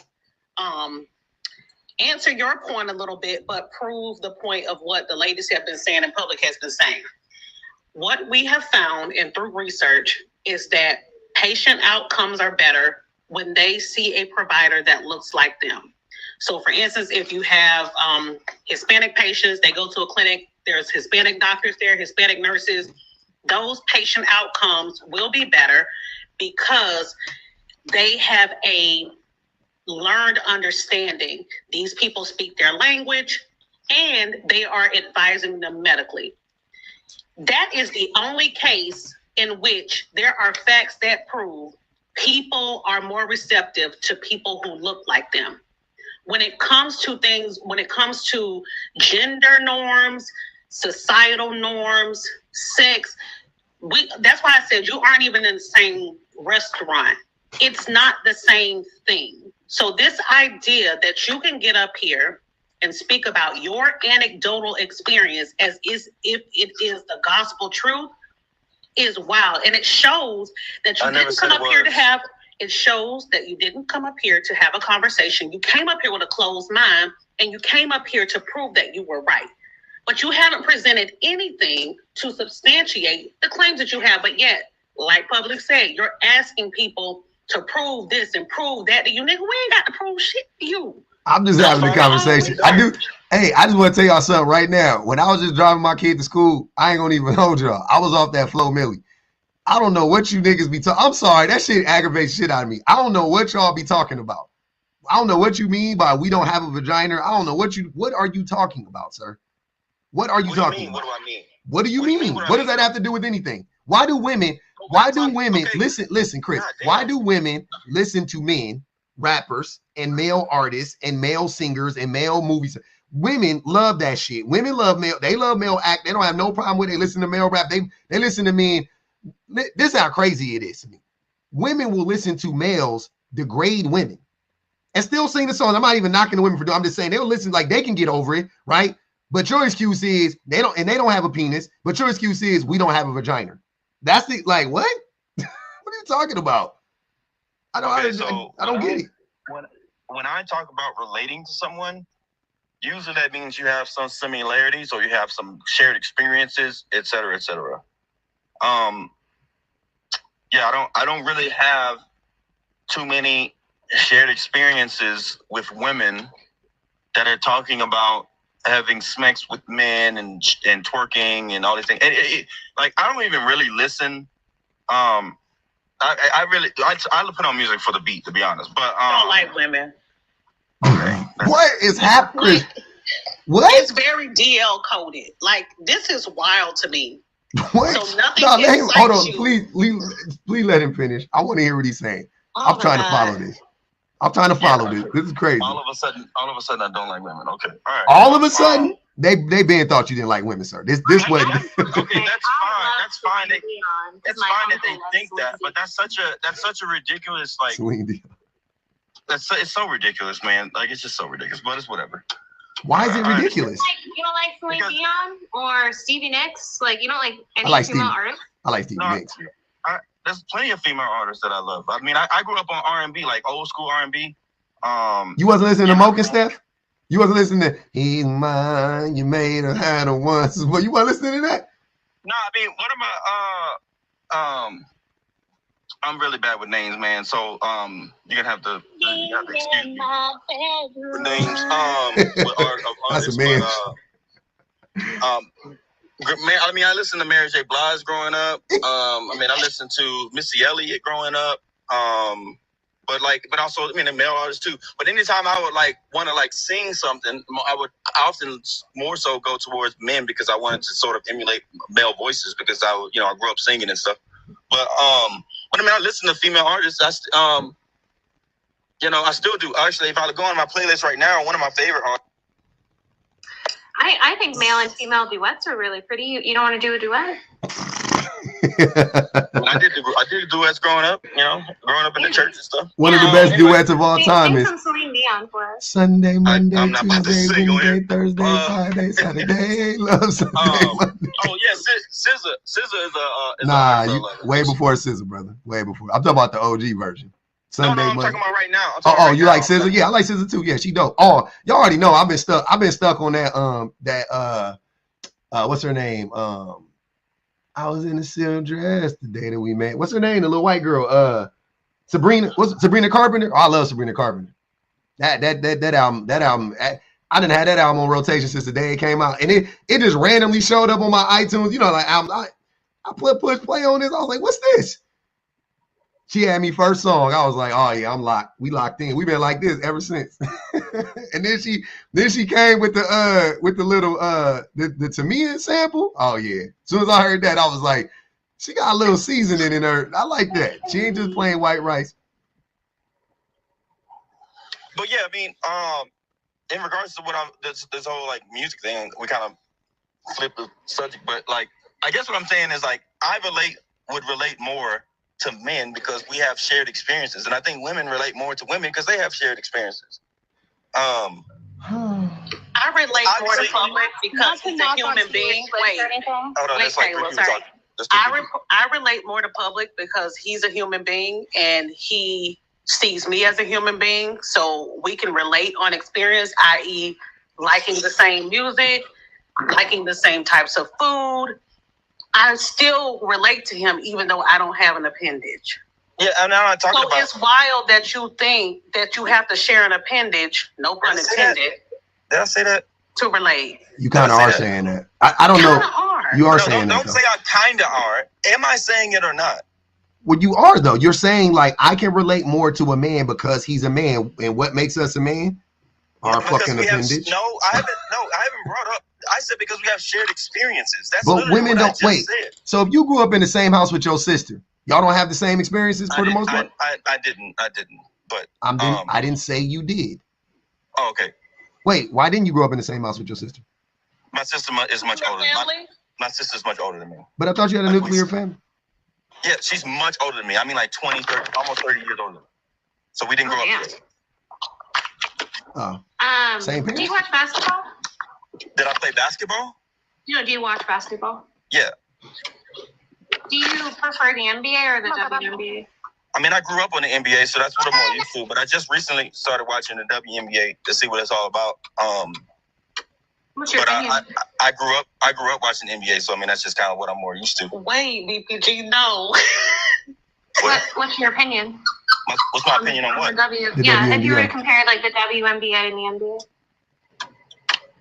Which what one is do you my like more? opinion? Yeah, I personally. They can hoop, man. What do you mean? I don't know what you're asking. They can hoop. Well, it always seems like men like to bring up sports and kind of to like uphold male supremacy. And I have this mutual, I can't remember which mutual it is, but he came up saying he actually prefers to watch the WNBA because women exercise more strategy.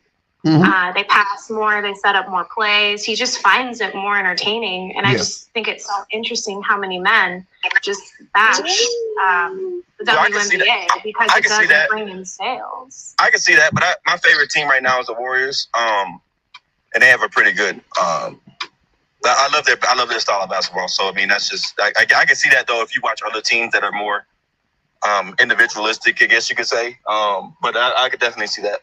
But nah, man. I think in a few years. Here's the real thing: do you watch male soccer or female soccer? Because I think female soccer is more brutal. I don't watch soccer. They can take hits more than any of these little dudes out here playing soccer. The female team is so much better than the male team. Yeah, I watch female soccer. When Serena and Venus and stuff was playing, I watched women's tennis. I never even watched male tennis when growing up. But so I mean, I think that was just I don't know what that had to do with. But why though? What we're talking about. Why could you? Okay, why did you watch Venus and Serena? Because they were dominant, and I think they were black. They were also black women, and so I supported that as well. You know, and so that's what attracted me to them. So you could relate. You identify with them. Yeah, you identify with them. Yeah, we have shared experiences. Yes, we have shared experiences. Yes. So you play tennis? No. I'm just talking about being black in America. I got you. But is you homosexual? No. Am I homosexual? No, wait.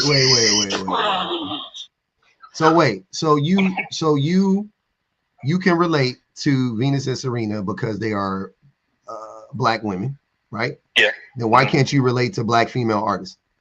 Well, I think in tennis, right? I'm sure I don't know how much you follow tennis, but in tennis, it was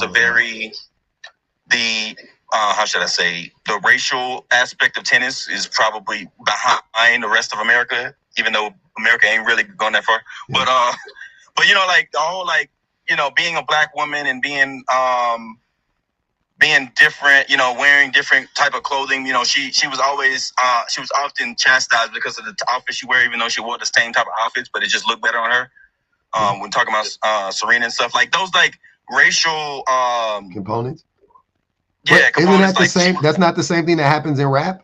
The same thing happens in rap, that women, when they dress provocatively or in hip or in art, the women are judged more harshly, the same way Serena was judged more harshly for what she wore. The women, the women can't get away with saying the same stuff that the men can get away with saying. I mean, the women don't even say nearly the same type of shit, but we are here talking about fucking Sexy Red is the reason why women are the way that they are in 2024, right? Sexy Red been out for fucking 3 years.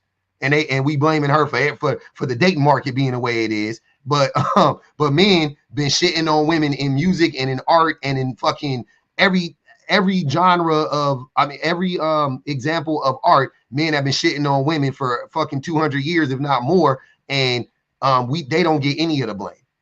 Like black men started calling black women the B word 40 fucking years ago in music openly. Started calling the B word in movies 40 years ago openly. I'm sorry, more than that, 50 years ago, blaxploitation films, right?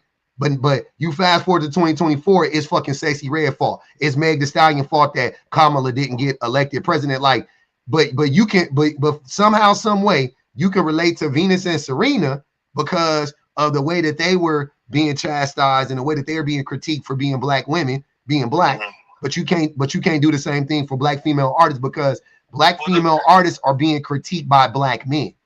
And you are part of that group, but you're not a part of the group that was critiquing Venus and Serena. So it wasn't about them. It wasn't about them. It was about the group of people that was chastising them.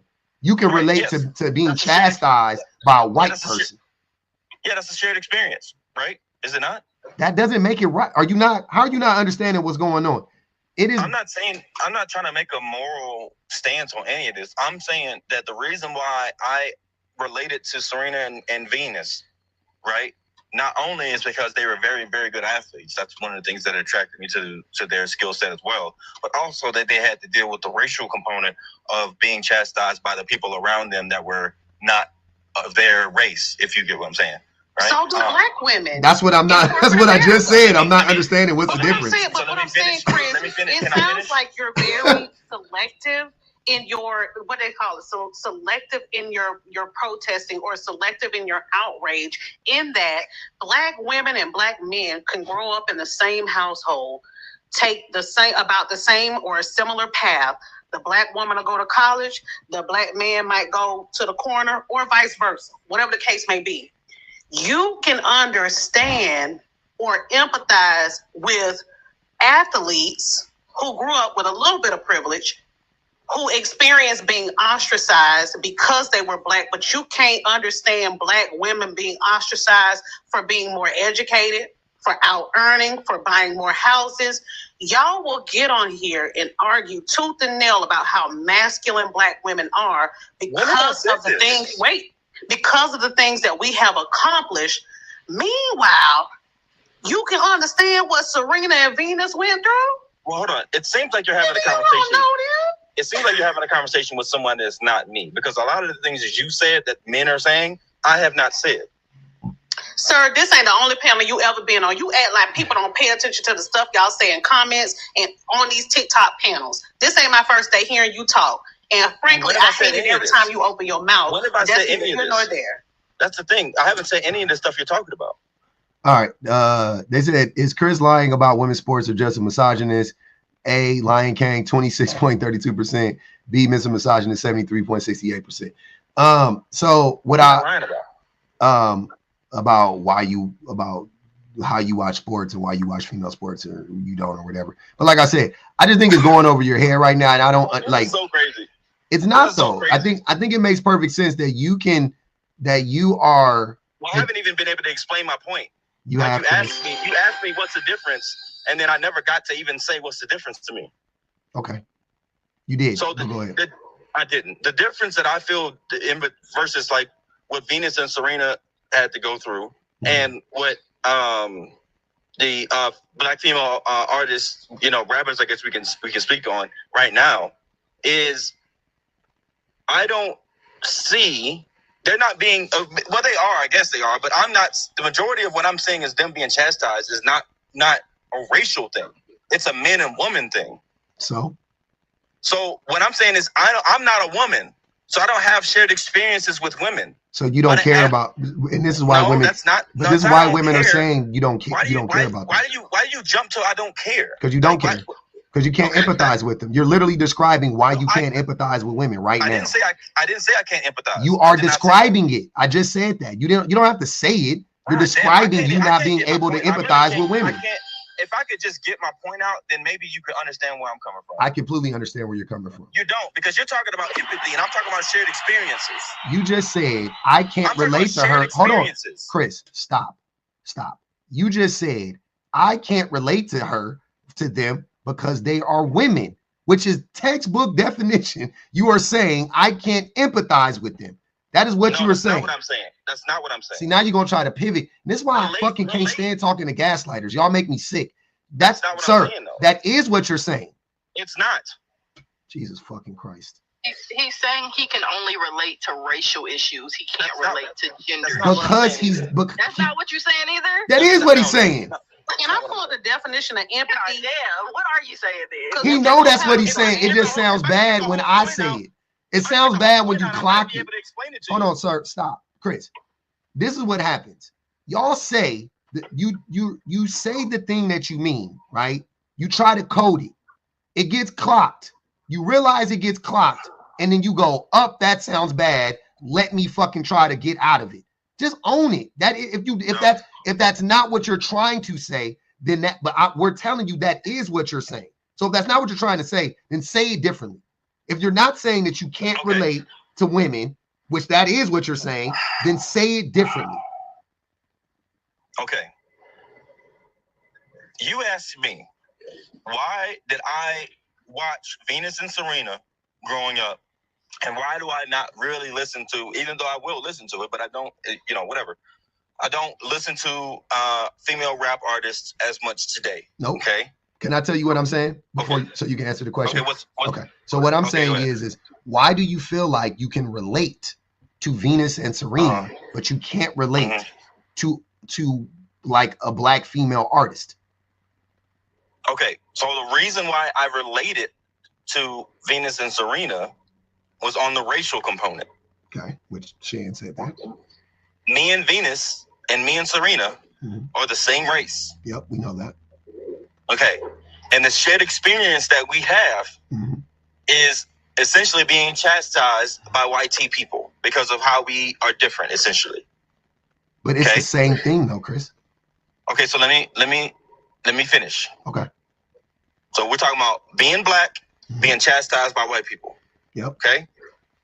When it comes to black female artists, obviously it happens, but the majority of their chastisement, whatever the hell the word would be, is really because they're women, not because they're black.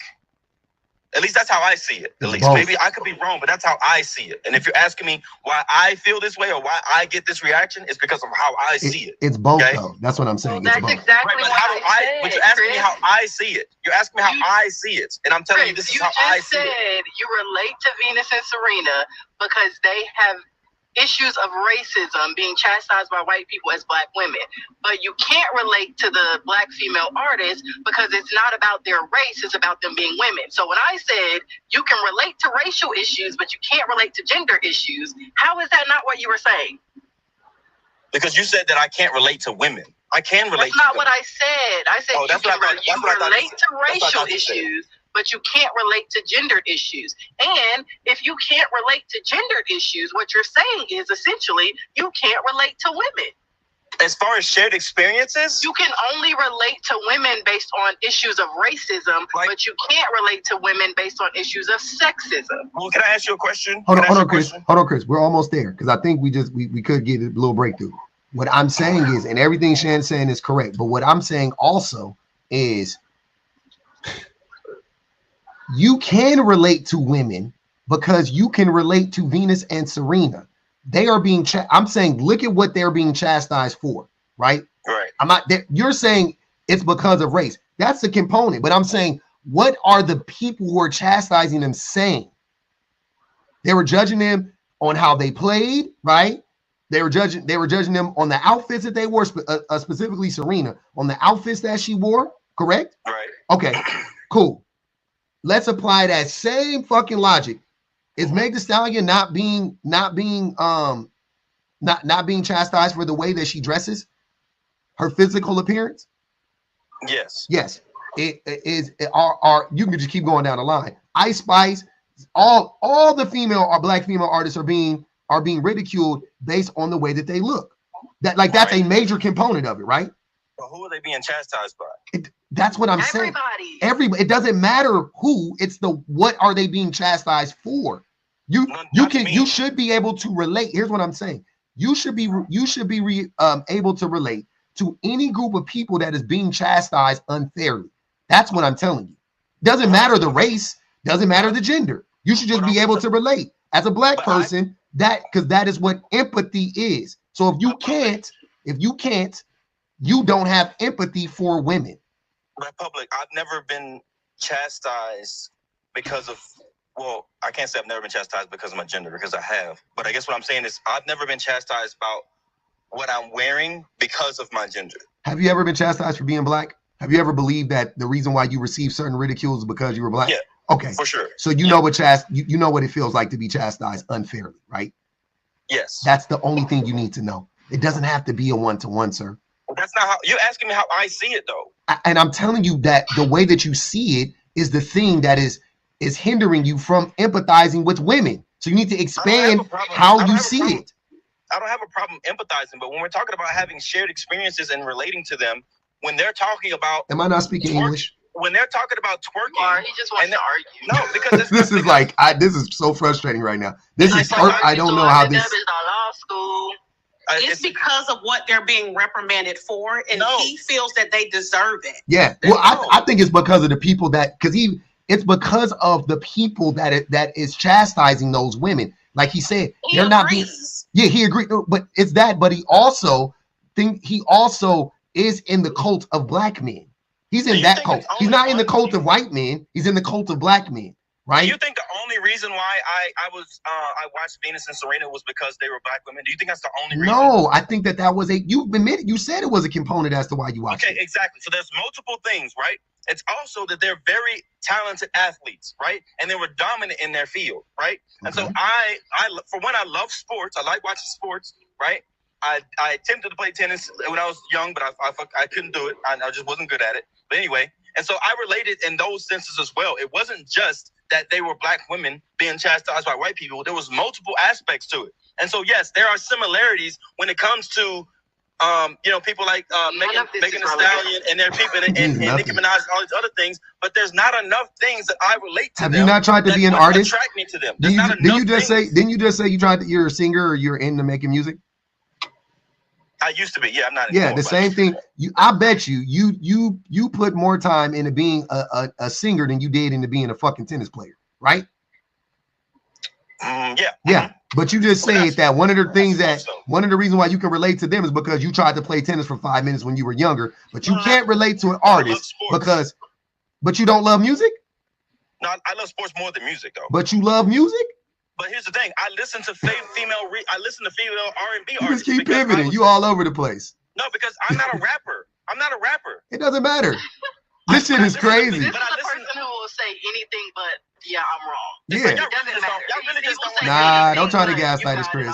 It ain't us. It's you. The point that I'm making is that I listen to female. Why do I listen to female R&B artists? I don't know. Like if it was only about women, if I was just somehow I can't relate to women at all, then why do I listen to female R&B artists? I don't know. You told us the reason why you don't listen to many female artists because you can't relate to them. Right, but I can relate to the female R&B Mary artist. J. Blige as a female R&B artist. Mary J. Blige. Struggle Can you Love. name somebody from our era?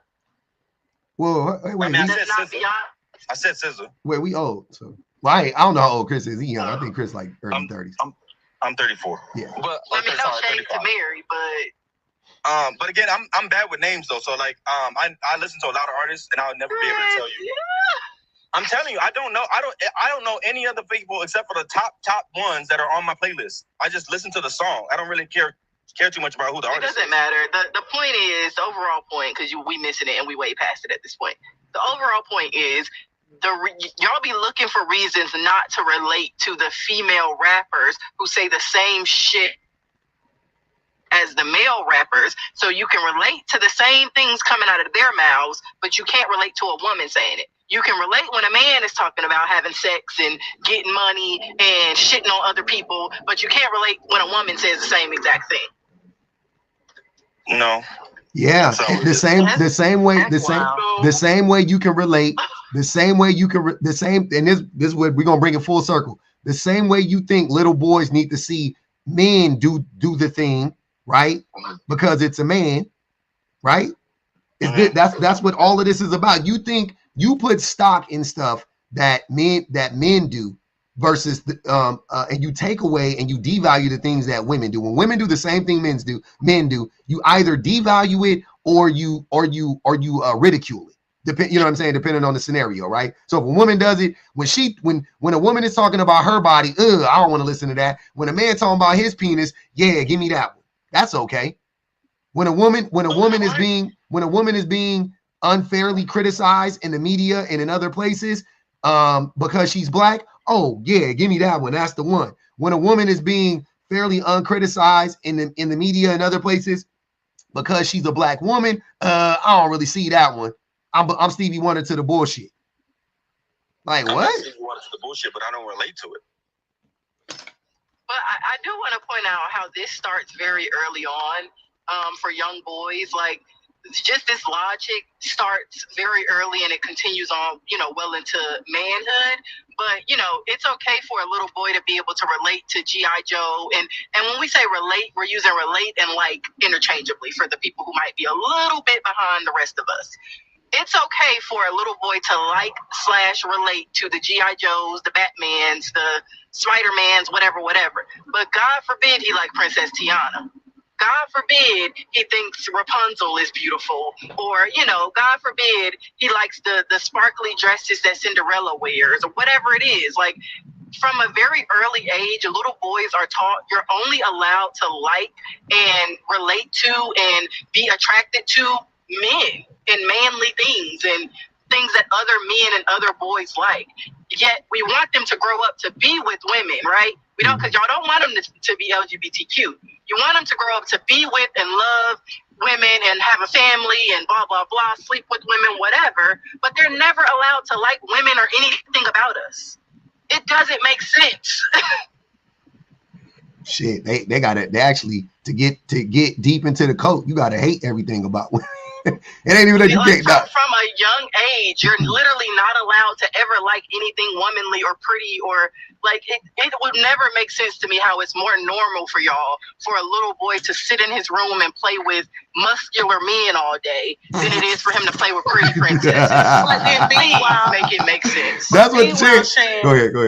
Meanwhile, they on the internet telling women what women want and what women, all these women want is a 6 figures, 6-pack, 6 foot tall. Like, y'all could constantly tell us what I want, but y'all don't do any research about us. Also know that y'all niggas, never mind. On some real shit. They exactly what Shan said. They be in there.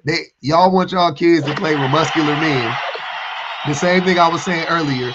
Y'all want to listen to men rap about their penis, but you don't want to listen to a woman rap about her vagina, and you talking about you can't relate.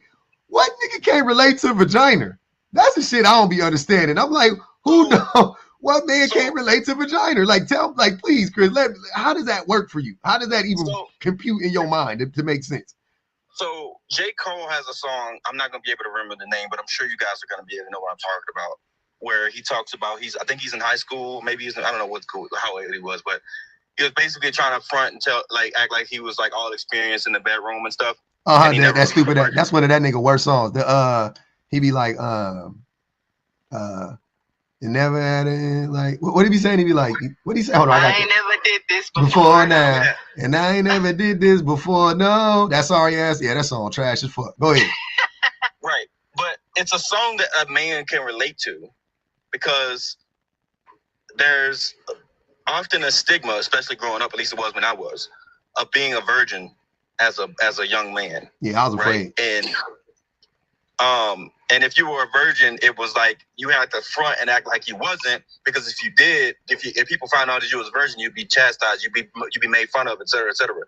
And so that's a song that I relate to because he's speaking about a familiar experience that I grew up with as well. Like but you're further proving public's point. Because you should not have to relate to something to like it. That's the whole point. A woman is not going to have that same experience. That's why I was using experience. those two words interchangeably, relate and like. Because you cannot necessarily relate to something, but it doesn't mean you can't like it or enjoy it. Just like he said, women can't relate to a lot of shit that men rap about, but we can still enjoy it. I can't relate to y'all talking about getting B's and H's and doing this and slinging, smugs on the block. I can't relate to that shit, but I'm gonna bob my head to the beat. Like, it's really not that serious. I never, songs, it ain't no fun if the homies can't have none. Never related to it. I always thought that shit was, I would never like get a girl and like pass her around to my friends like, nigga, you fucking I am not down for that shit. That ain't in the cards for me. But I like the song. The song funky as fuck. I'ma sing that shit. Love it to death. Like me personally, I don't like Taylor Swift. Mm-hmm. Right? I don't relate to Taylor Swift, but some of her songs are all right. Yeah. Do I personally listen to Taylor Swift all the time? No. That's the least of what I'm going to listen to. Yeah. Am I going to listen to Nicki Minaj? Yes. Am I going to listen to Megan Thee Stallion? Yes. Am I going to go and listen to Billy Joel every once in a while? Yes. Yeah. But this is all stuff that I like. Hey, what's your playlist looking like? Where that Billy Joel come from? Where the fuck that Billy Joel come from? That nigga Billy Joel just crept in out. You be like, damn, this bitch all over the place. Hey, Billy Joel just slid up in the house with Meg and Nikki. That shit crazy. I ain't gonna hold you because mine all over the place between country and that's the point. Like, that's why they be so boring, because it's like, if I can't directly relate to it, then like that's why y'all so damn dead. And you know why men get stigmatized about the virginity thing? Because it's not like women like young girls didn't hear other young girls who had quote done it and felt like they needed to do it too to fit in. So this whole idea that you can't relate to women because women ain't never use a fucking, that's what I'm saying. Y'all don't know nothing about women. Yeah, I be relating. Not when I grew up. That's not how it was when I grew up. Nigga, you don't know. You're not a girl. You see what I'm saying? You're not a girl. No, I do know because I lived it. You lived it. You're talking about from a girl's experience, Chris. No, but I'm talking about how I live, how I grew up. You guys telling me how I grew up? No, you're not a girl. She's saying she's not talking about you, Chris. She's not talking about men. She's not talking about men. She's our boys. She's talking about girls. She's saying girl. You think I went to an all-boys school? He said I don't have to grow up a girl to understand. You think I went to an all-boys school? You heard that? Yo, I didn't hear go to an all-boys school. He walked head first into his own foot, the point he been running away from. The whole time. I didn't have to grow up a girl to, But I didn't. What I'm saying is, I didn't go to an all-boys school. That's irrelevant. Listen to I knew what boys and girls were being made fun of for, and it wasn't. And girls were not being made fun of because they were virgins. Often they were being made fun of because people thought they were sleeping around. It was not because they were virgins. I wouldn't say that, because I know a lot of girls who chose not to be active in those type of things, and they were like, well, why ain't you putting out? Definitely. Why you gotta be what is it? I'm talking about how I grew up. I don't know how y'all grew up in y'all's case. I'm talking about how I grew up. That's what I'm talking about. All right, let me read these real quick, y'all. Teresa Wheeler said the crisis in men is because she that have less access to women, not men. The crisis in men is because she have less access to women, not men. Nothing Chris saying is supported by research. It's just conservatism. It is. Bumble said, is discrimination not a shared experience overall? That's what I was saying. I'm like, why does it have to be a one-to-one? Like, why are you so rigid? Like, why can't it be like, they're being discriminated against? I've been discriminated against. Doesn't matter who's doing the discriminating. You should be able to relate to people being discriminated against. Race, fucking ethnicity, doesn't matter. Sexual That's not the orientation only aside, that's irrelevant. You should just be able to relate to, I'm being oppressed. And I'm seeing this group of people being oppressed. It shouldn't be, well, shit, I can't relate because they don't got a That's penis. not the only factor. That's the point that I was That making. was the only factor you brought up. It wasn't the only factor. Nia It said, wasn't. when Chris watches Corn, he watches the dude. Wait, man. Hold on. Reese Scott said, he doesn't relate to women singing about their sexual experiences because men don't see women as people.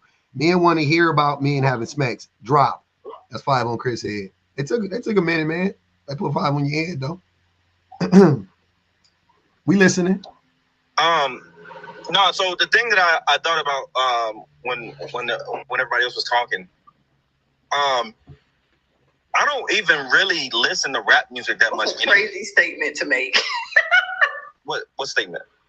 The thing that I thought about while everybody else was talking, like, nigga, you're supposed to be listening to what you're Shan, he No, y'all ain't talking mute about- the whole no, you time were he's talking been about- up here. That tells me he's not actively listening. He's ready to That was respond. wild. It was when Caleb was talking He about the hasn't artist. removed- that she he listened hasn't to. muted the entire Y'all time. were yapping. Bro, this is crazy. I was talking about when Caleb was talking about the artist that she listened to and all that stuff. It wasn't actually about like what we were talking about. Anyway, so Antoine said, Will Smith is my favorite rapper. I don't know who or what J. Cole is. He lied through his teeth. Go ahead. I don't really listen to lyrics that much, to be honest. Jesus Christ.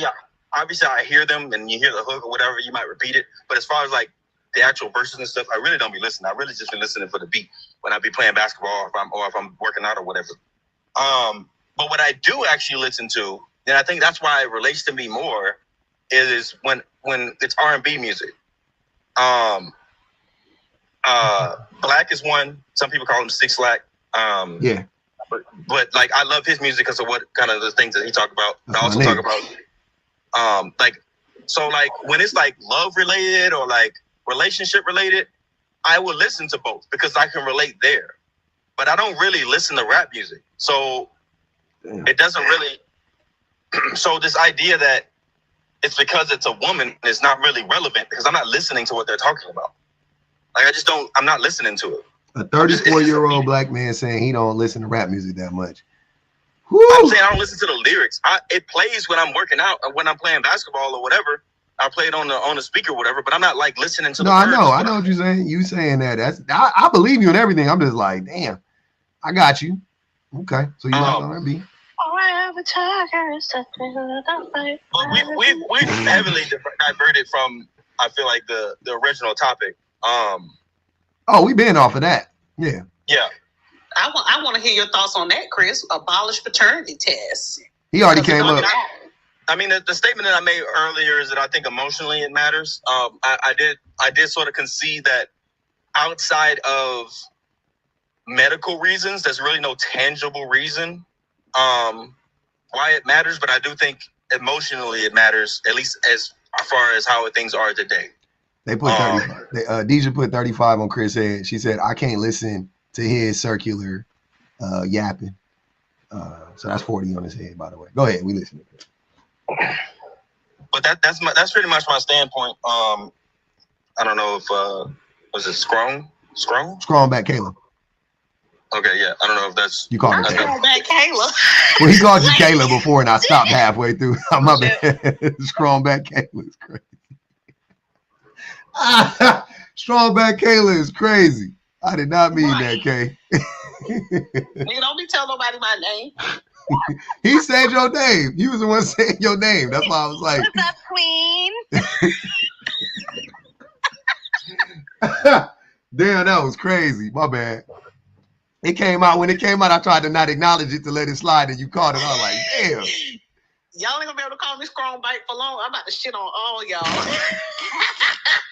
Hey, you know what? But public, I feel you. I wanted to speak on the other prompt. The other prompt was T. You ain't get no ops in on the other Nah, they did. We gonna run that one back. Hey, Sarah said, go listen to your thoughts. Bye. Chris, I got something for you though, man. We did it, Joe. Hey, check this out, y'all, real quick. Hey, Chris, man, hit me in the DMs, brother. I got something. I got an idea. I want to run by you on some serious shit, man. I appreciate you coming up. Hit me in the DMs though. I got yeah, I don't follow you, so just hit me because you're not in here right now. I can't see your shit. So just hit me in the DMs, and then that way we could talk. I got something. I got something for you. I feel like this was a Titanic. It's been 84 years until somebody kicks his ass out. It took a while. It did take a while, but we got there, man. Yeah, man. Hey, also, the sad thing is that he was so blind he was just so deaf to try to hear anything that was actually constructive and was really giving him a basic idea. You know what I mean? He's just listened to respond and not even listen to educate or even learn anything. Yeah, that's Chris. But I love Chris for that. God. That's why I need to holler at him, man. Hey, and shout out to all the ops too, man. If you in the DMs, man, and you be disagreeing, that's so ironic. Hey, Chris, hit me in the DMs right now. Hold on, I'm gonna follow you so I don't forget. Hit me in the DMs. I made you in the DMs. All the ops, man, hit me in the DMs, man. I know y'all be scared to come on the panels. I got something for you, nice, warm, and gentle. No bromo. You know what I'm saying? Some like a little softer approach for y'all that be scared of the comments. Because y'all don't fear me. I've noticed that. Y'all don't fear me. Y'all don't fear public. Y'all fear them comments. So I got something for y'all. Don't worry. Y'all can come holler at your boy. We got a conversation.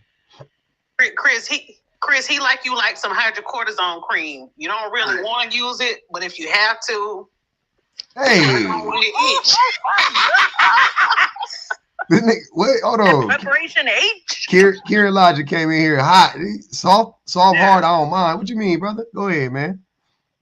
Oh, no. That means I don't mind. I don't find any kind of threat in your articulation or deductions. Bet. I love it. What's going on with you? Oh, no. It's just your. Let's test out the logic of what you're saying. Okay. Why doesn't it matter? Paternity? Because it doesn't matter who the father is. Why? Because it doesn't. What bearing does it play on the rearing of the child? Well, it depends. If Medically, you the chosen father's feelings about it. Well, that doesn't matter. But medically, we already established that medically it matters. That's the only way. So it matters like if you want to know like what like when you go to the doctor and they say like, has anybody in your family ever had X, Y, and Z? And then you go yay or nay or whatever. Yeah, that's where it matters. Yeah. But outside of that, socially, I'm talking about from a social standpoint, it doesn't matter. No. Oh, it does, because then you can have men investing resources on children that they believe are theirs that are not. Are men not the protectors? Are men not providers? Who cares? Think about it. If everybody is doing that, think about it. You said you got logic in your name, so I'm gonna help you. I'm gonna hope you can understand this logic. Let's take your logic and let's apply it, right? Let's apply it to society writ large, right? Let's do that. If everybody was just taking care of kids, if they, you know what I'm saying, like it doesn't matter if you know what it doesn't matter, you're just taking care of the kids, then everybody's kids would be taken care of, whether it would be the same thing for your biological kid with another woman or this man's biological kid with you. Who cares? Yeah, but we don't live in small nomadic tribes, so I don't understand how that's relevant. You just asked. Well, the whole basis of the discussion, it would take a societal shift, clearly. But even right now, why does it matter? You're saying a man is wasting resources. It's a fucking kid. What do you mean? Yeah, it's a kid. That's not his. It's a kid. So you don't care about children?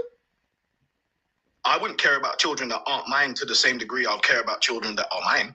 Do you care about children? Do you care about the outcomes of kids, their well-being, things of that nature? Do you care? Not all of them equally, no. It doesn't got to be equally. Oh. Do you care? Yeah. So it wouldn't be a waste of resources, right? Oh, it's because I don't care equally. But it wouldn't be a waste of resources, right? It would be for me. Or the man. Why? Yeah. Why would it be for you? Why does paternity matter to you? Because paternity matters to me in regards to fraud, and also in regards to lineage. And how does it matter? And how does it matter in regards to lineage? How does it matter? Because then I'm raising a child that isn't mine, that I believe is mine, that isn't mine. What do you mean? But how would that child know that you weren't? Listen to what I'm saying. You raise a child that biologically isn't yours, right? Yeah. Like, let's say you did it through adoption, but you raise a child that biologically isn't yours. They don't know that they're not biologically yours. You don't know that they're not biologically yours. No, I do know. No. I'm in this scenario. I'm saying you don't know. Nobody knows. But you said I adopted them. No. I'm no adoption. You have a child. Okay. You know, a woman has a child. You're with the woman during the time she has a child. You think it's your child. You raise the kid up to be your child, right? Okay, cool. 20 years. I'm sorry. Whatever.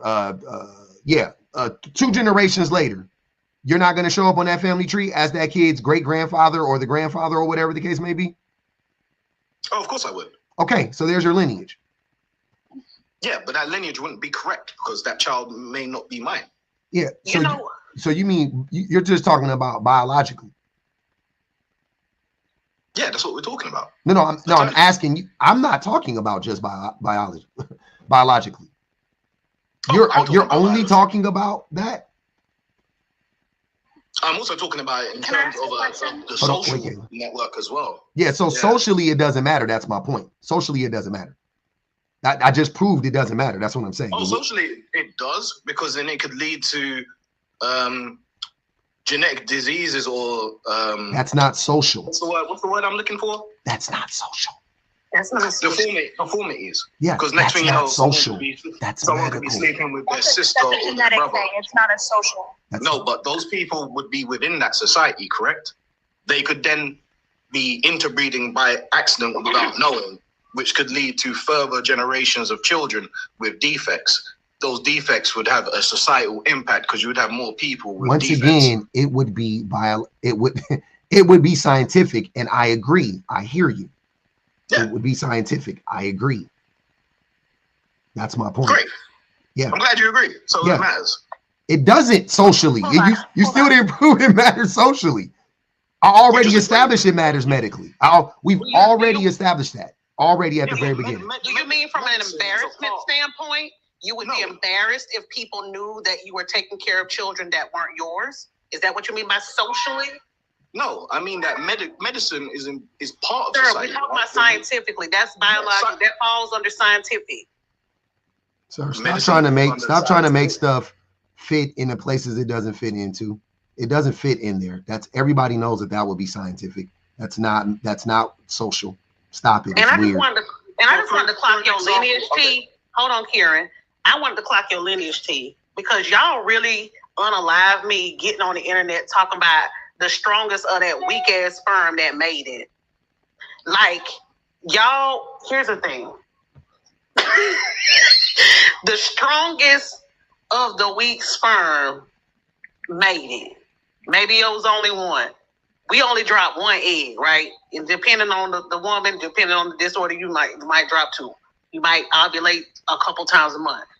But like, we got a good egg, Savannah. We got a good egg. And it's millions of the weak ass sperm that gotta fight. So really, whose lineage is it? It sounds to me like it's the woman's lineage. I mean, if we're gonna clock it, because I think men have just tied that to their last name. They've tied this lineage thing to their last name being carried on. But do you really want people to know that the strongest of your weak ass sperm made it? I would deny that I even knew it. I wouldn't want to know if the baby was mine. That's not true. The lineage is both ways. The lineage would matter with. So take our last name then. You said the lineage. I thought we were talking biologically. Right. For men. It's tied to y'all carrying on your last name. Take the woman's last name then. No. It's carried on because of biology. the lineage is not just due to the naming of a person; it's due to the genetic connection of the person. Yeah, there's the a genetic, inheritance of there's a genes. genetic lineage and there's a social lineage. Yeah, the social lineage would be the last name. Yeah, exactly. So you can So we agree that socially it matters as well. Then no, it doesn't You said matter. it's a social lineage. You just said. I just said lineage. that there are two different ways to look at lineage, socially or biologically. And both of those things are affected by paternity. No, they're not. One of them is, one of them isn't. One of them doesn't fucking matter at all. Socially, it doesn't matter if you're the father biologically or not. It doesn't matter. Saying something doesn't matter isn't an argument for it not mattering. I prove to you it doesn't matter. Could stop you from loving a child. Say you're taking care of this kid for 7 years. You find out after 7 years that this child isn't yours. Are you going to stop loving that child and taking care of it just simply because it's not yours? Yes, Caleb. he would. I'm not only going to cut that child out of my life He and would. the mother of that child out of my life, I'm going to try and sue her for damages, and I'm going to try and take legal actions against her for paternity Okay, fraud. so what if the child was to put charges against you for What? falsifying your quote unquote fatherhood, and the fact that you hurt him because he is not genetically assigned to you? What about the child and the emotional damage you put that child He through? don't care about that child, Taylor. Hold on, stop. The child This can kid is also going to sue sit the here, mother. period. This kid is going to sit here and he's going to feel like he's not loved just because you simply just found out that you're not his daddy and he's not worthy of your love anymore. That is dead ass wrong. No, yeah, that's wrong for the child, and that's the mother's fault. That's not my fault. It is your fault. You're making a choice to do it. You I'm don't have to choose. emotionally- You can I am choose. You emotionally can choose to. responsible You for can a child choose. that's not my Karen, stop. mental state. You can because the choose, mother lied about the paternity. sir. You can choose to not be prideful and take care of the child because your pride No, was yeah, hurt. yeah, you can choose to be a victim. Of course you can. You already I are a will. victim. You don't choose to be a victim. You are Well, a you victim do. or you're not a victim. You don't choose it. You are or you're not. So you are a victim, but you can choose how you react to being victimized is on you. That is a choice. So if you I'll- so you can choose to either be a stand-up human being or you can choose to be a piece of shit and sue the mother and do all of that stuff. But I agree with you. I think most men would not I know most men would abandon that child, right? Because men abandon their biological child. Right? So I know that they would abandon a child that when they find out that it's not his, right? They know I know that most men would do that. Most men abandon their physical offspring, right? So Yes. I know most men are Wait, going to most abandon men- it if they find out it's Most not men theirs. don't- Most men do not abandon their children. Yes, they do. Sir, 85% of custodial parents are women. More than 50% of all men abandon their children, sir. Is that what you're saying? To me? Yeah, most children are abandoned, and we could do this in either abandon. I'm sorry, let me be specific. Yes, please. So either abandon or neglect, one of the two, which essentially are the same things. Like my dad, he abandoned me, but he also was like there at the same time. He would. Like I saw him sometimes, you know what I'm saying? But like he abandoned me. Like he definitely abandoned me financially, no doubt about it. But like for sure, that was one way he abandoned me. But he also abandoned me emotionally because he he would come and I would talk to him for I might see him every for a month and then I wouldn't see him for 2 years. You know what I'm saying? Or I would talk to him like every day for 2 weeks and I wouldn't talk to him for 6 months, right? So that happened all the time. So he still abandoned me, no doubt about it, right? And most fathers either do something like that. Kayla's case, something like what like what happened with Kayla. Like my son's father only uses my son as clout on Instagram for girls to like him because he's quote unquote involved in his son's life. But his father can't tell you what his favorite food is, what favorite TV show, what size diapers he wears, what size clothes, nothing, because he is not consistently in his life. It's an inconsistency. He does not give me money to help support his child. He just uses my son as a pawn for girls to like him because being a good dad is a good thing to have. Yeah, Yeah, it's but a good. these Hold are on, wait. individual But wait. experiences. No, these are What's the not point? individual experiences. These are My also. father took me out every Saturday for Yeah. years. My father, he I had me got on you. Wednesdays also. I wasn't done with showed what I up was at my saying, Karen. friend. He showed up at my friend's house. I'll try not to meet him. So you can talk about your experience. She can talk. I'm not talking. I just gave you an example as to like so that you can understand what I'm saying. It's not an argument. It's not for you to say, well, my dad was a good dad. Like I couldn't care less. That's not what I was saying. I'm just telling you, this is what it looks like. It wasn't to be like my father abandoning me proves that men abandon their kids. See what I'm saying? You're trying to use your personal experience to refute that men abandon their kids. I was using my personal experience to show you what it looks like, right? So no, you can't give me your anecdotal experience because I don't give a fuck right now about it. But I'm gonna finish what I'm saying, or you can drop. Are you okay? You can drop if that's fine. But I'm gonna finish what I'm saying, right? So what I was saying was men men abandon their kids completely. There's varying degrees, right? But also when men are there, even when men are physically there, right? They might even show up physically. They might even show up, and they'll show up monetarily or economically, right? Or financially, they'll show up, right? But they actually won't be involved in the kid's life. So they'll neglect their kids often. So between neglect and abandonment, the vast majority of men neglect their kids or abandon their children. The vast majority of the kids are being raised by their mothers, where their mothers are doing 85% of the fucking rearing, if not more. You know what I'm saying? Like the vast majority of kids, right? That's what I'm talking about. So yeah, men don't give a fuck about their babies.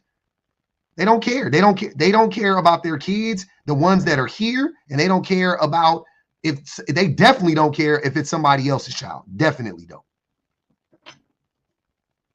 May I retort? Yes, absolutely. Thank you. I hope I'm not interrupted or cut off or muted.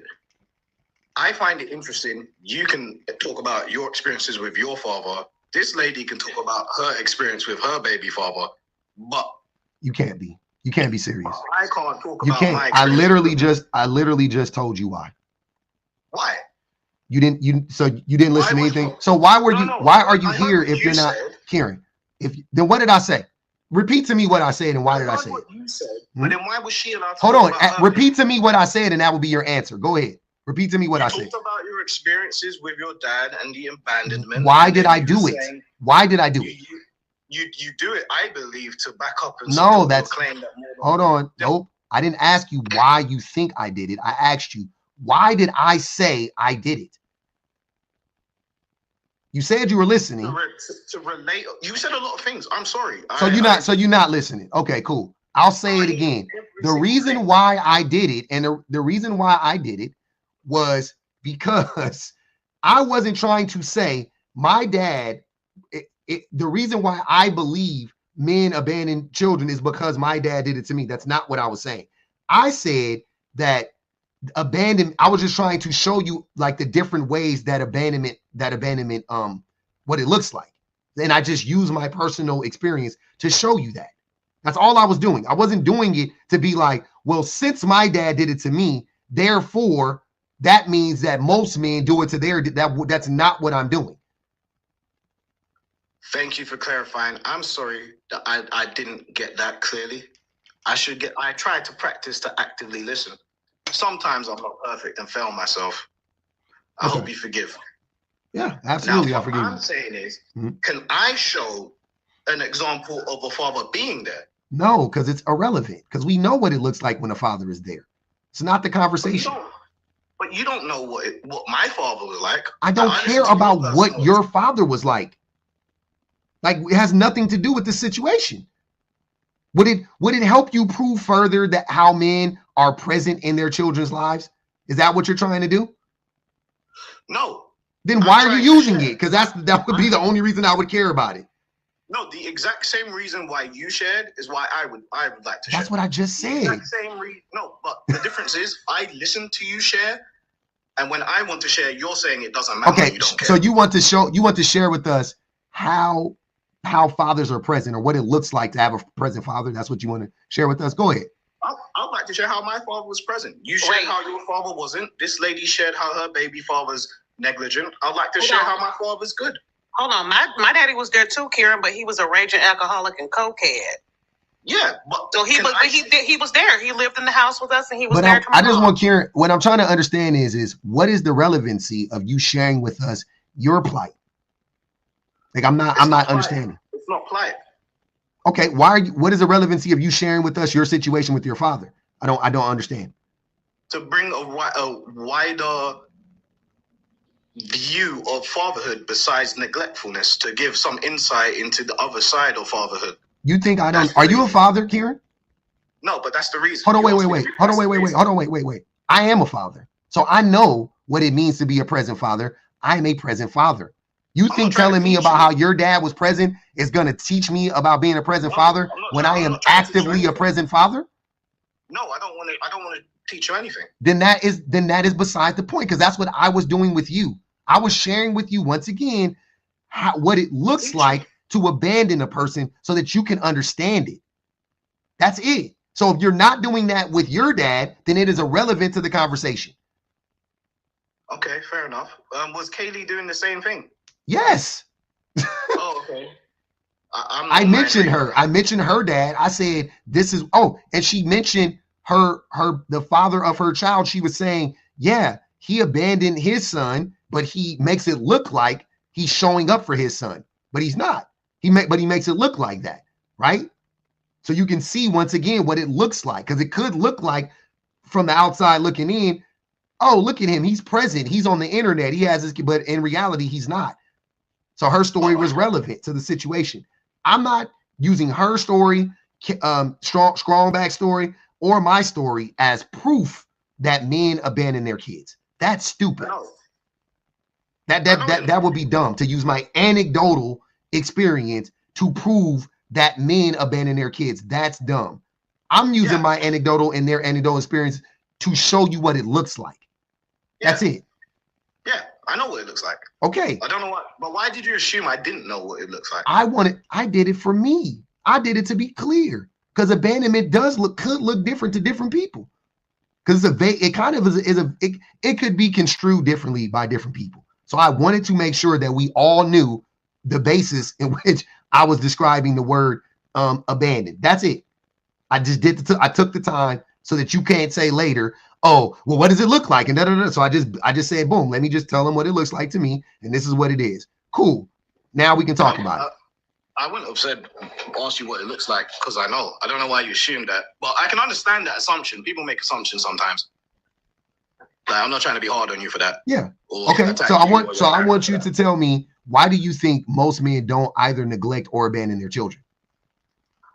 Oh, because I believe that more than 50% of fathers like their kids and want to take part within their lives. That's my opinion. I know. Based on what? Based on the men the father I have, the fathers I've seen, my uncles, friends, men I've seen with their children. Yeah. So based on your anecdotal experiences, but if I were to provide scientific data that would point to men actually not being present with their kids.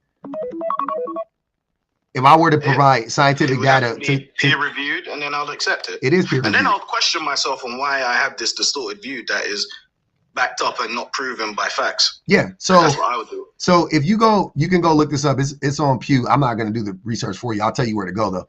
I'm pretty sure all of this I got from Pew, but yeah. So the amount of time that men spend. I'm not that bright. Pew, P-U-E. P-U-E, yeah. Like a pew, like in a church, like a church pew, or like a pew. Oh. Yeah. Okay. Yeah. Thank you. So anyway,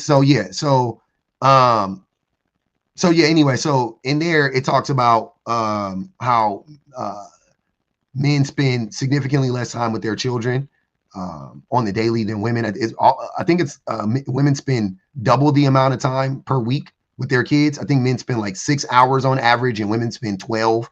Or it's 10 and 5 or something like this. It's basically 100% more. So women spend double the time with the kids than men do. That's a present father, by the way. That's not a non-present father. That's regular father on average. Women spend twice as much time with the kids, right? my father spent dramatically less time with me than my mother did. Would Yeah. So technically, so your daddy ain't shit. I mean, okay. No, my dad took me out every Saturday, every Wednesday. I went out with my mom like twice in my lifetime before I was like 25. Just time within itself doesn't correlate with the quality of that time spent. So you bashed a parent who stayed, and you uplifting this nigga who saw you twice a week? No, I'm not bashing. Y'all be diabolical. But wait. Also, hold on. How am I bashing my mom? I didn't hear you bashing your mom. You just said you didn't go out with your mom before the age of 25. Why? Let's not gaslight. Right? Yeah, I don't know the relevancy of that. It did sound like you were trying to speak negatively of her. No, I was talking about the time. That was my point, to say that time within itself is not a barometer of the quality of someone's parentage. The time definitely shows. It's a contributing factor, but it's not. You can't come to that conclusion with that just alone. A huge one though. But I would say this. Hold on, wait. I'm saying this. Your also men spend more time on leisure than women do. So that's the other component in the same, in that same study. Men spend more time on leisure than men spend with their than women do. So women have less, they spend less time with themselves and less time doing the things that they want to do, right? And they spend more time with the kids. And men spend more time doing the things that they want to do than women do, which would further prove, because it ain't just about work, right? It ain't just about work. I'm not going to ask you what your daddy was doing when he wasn't there, but I know it wasn't always working. I know he was spending a lot of time doing what he waned to do. You know what I'm saying? No, he had two jobs. He was a traffic engineer, and then he became a salsa instructor. He did it as leisure, as you said, but then he turned it into a second income. Yeah. Why would you not spend time with your kids to be a salsa dancer?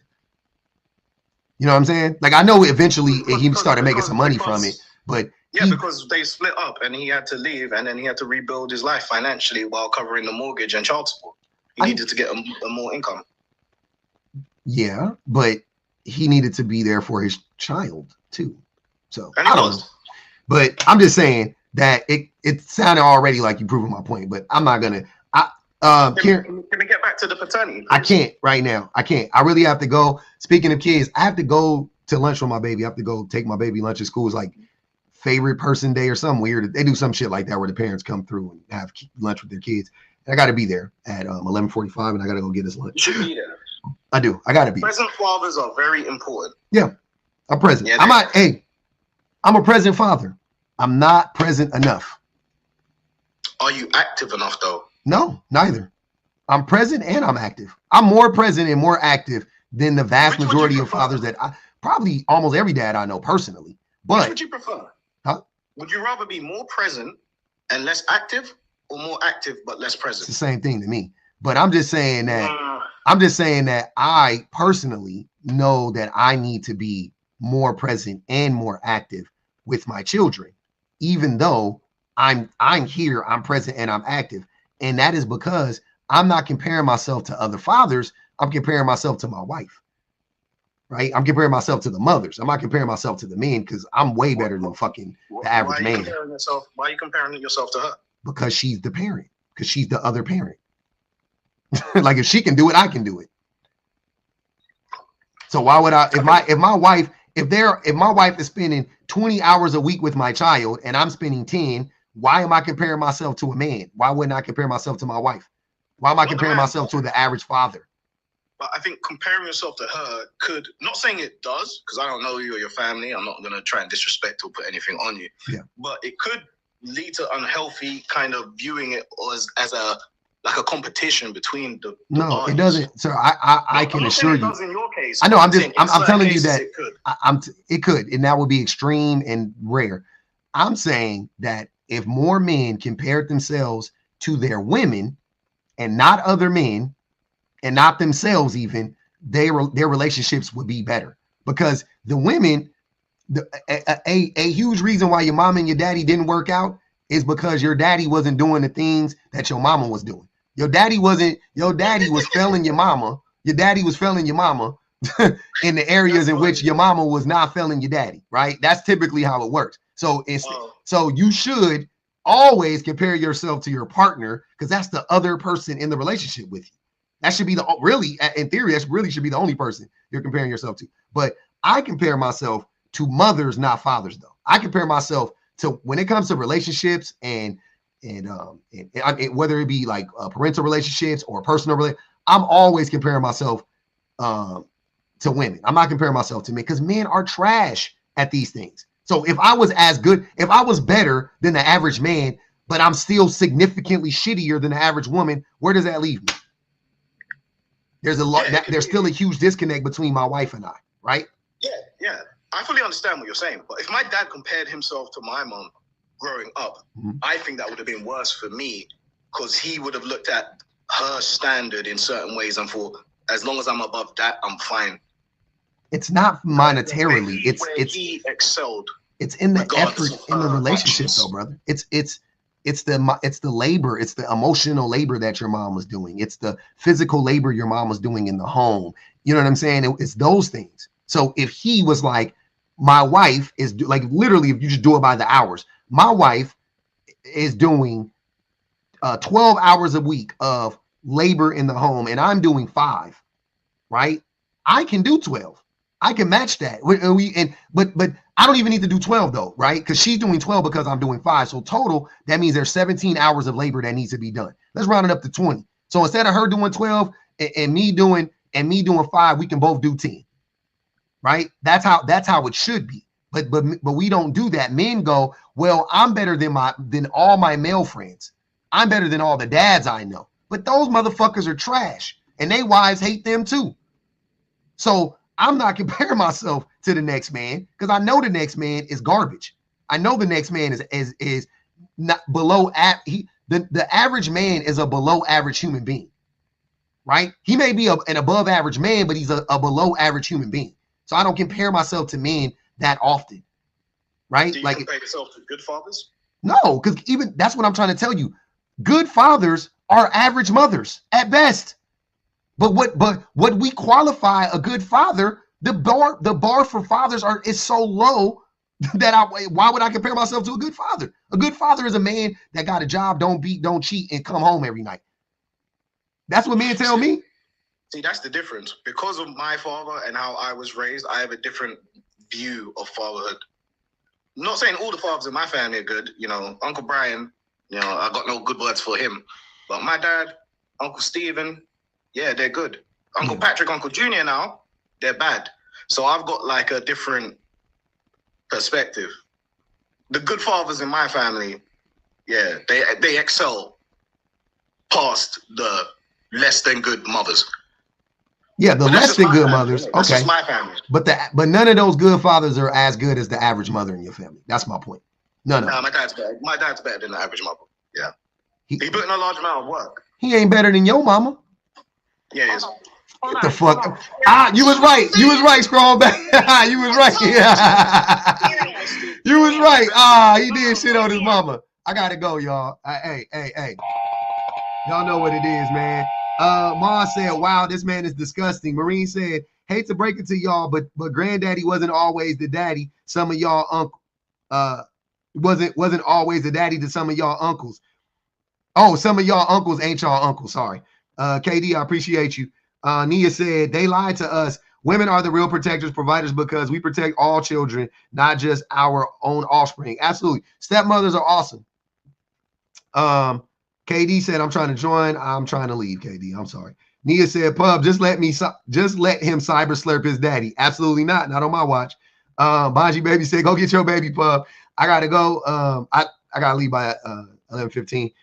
Yeah, man. I will see y'all. I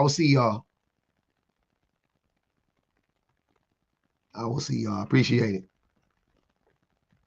That was a fun live. Bang the Cash App on the way out. You know what it is.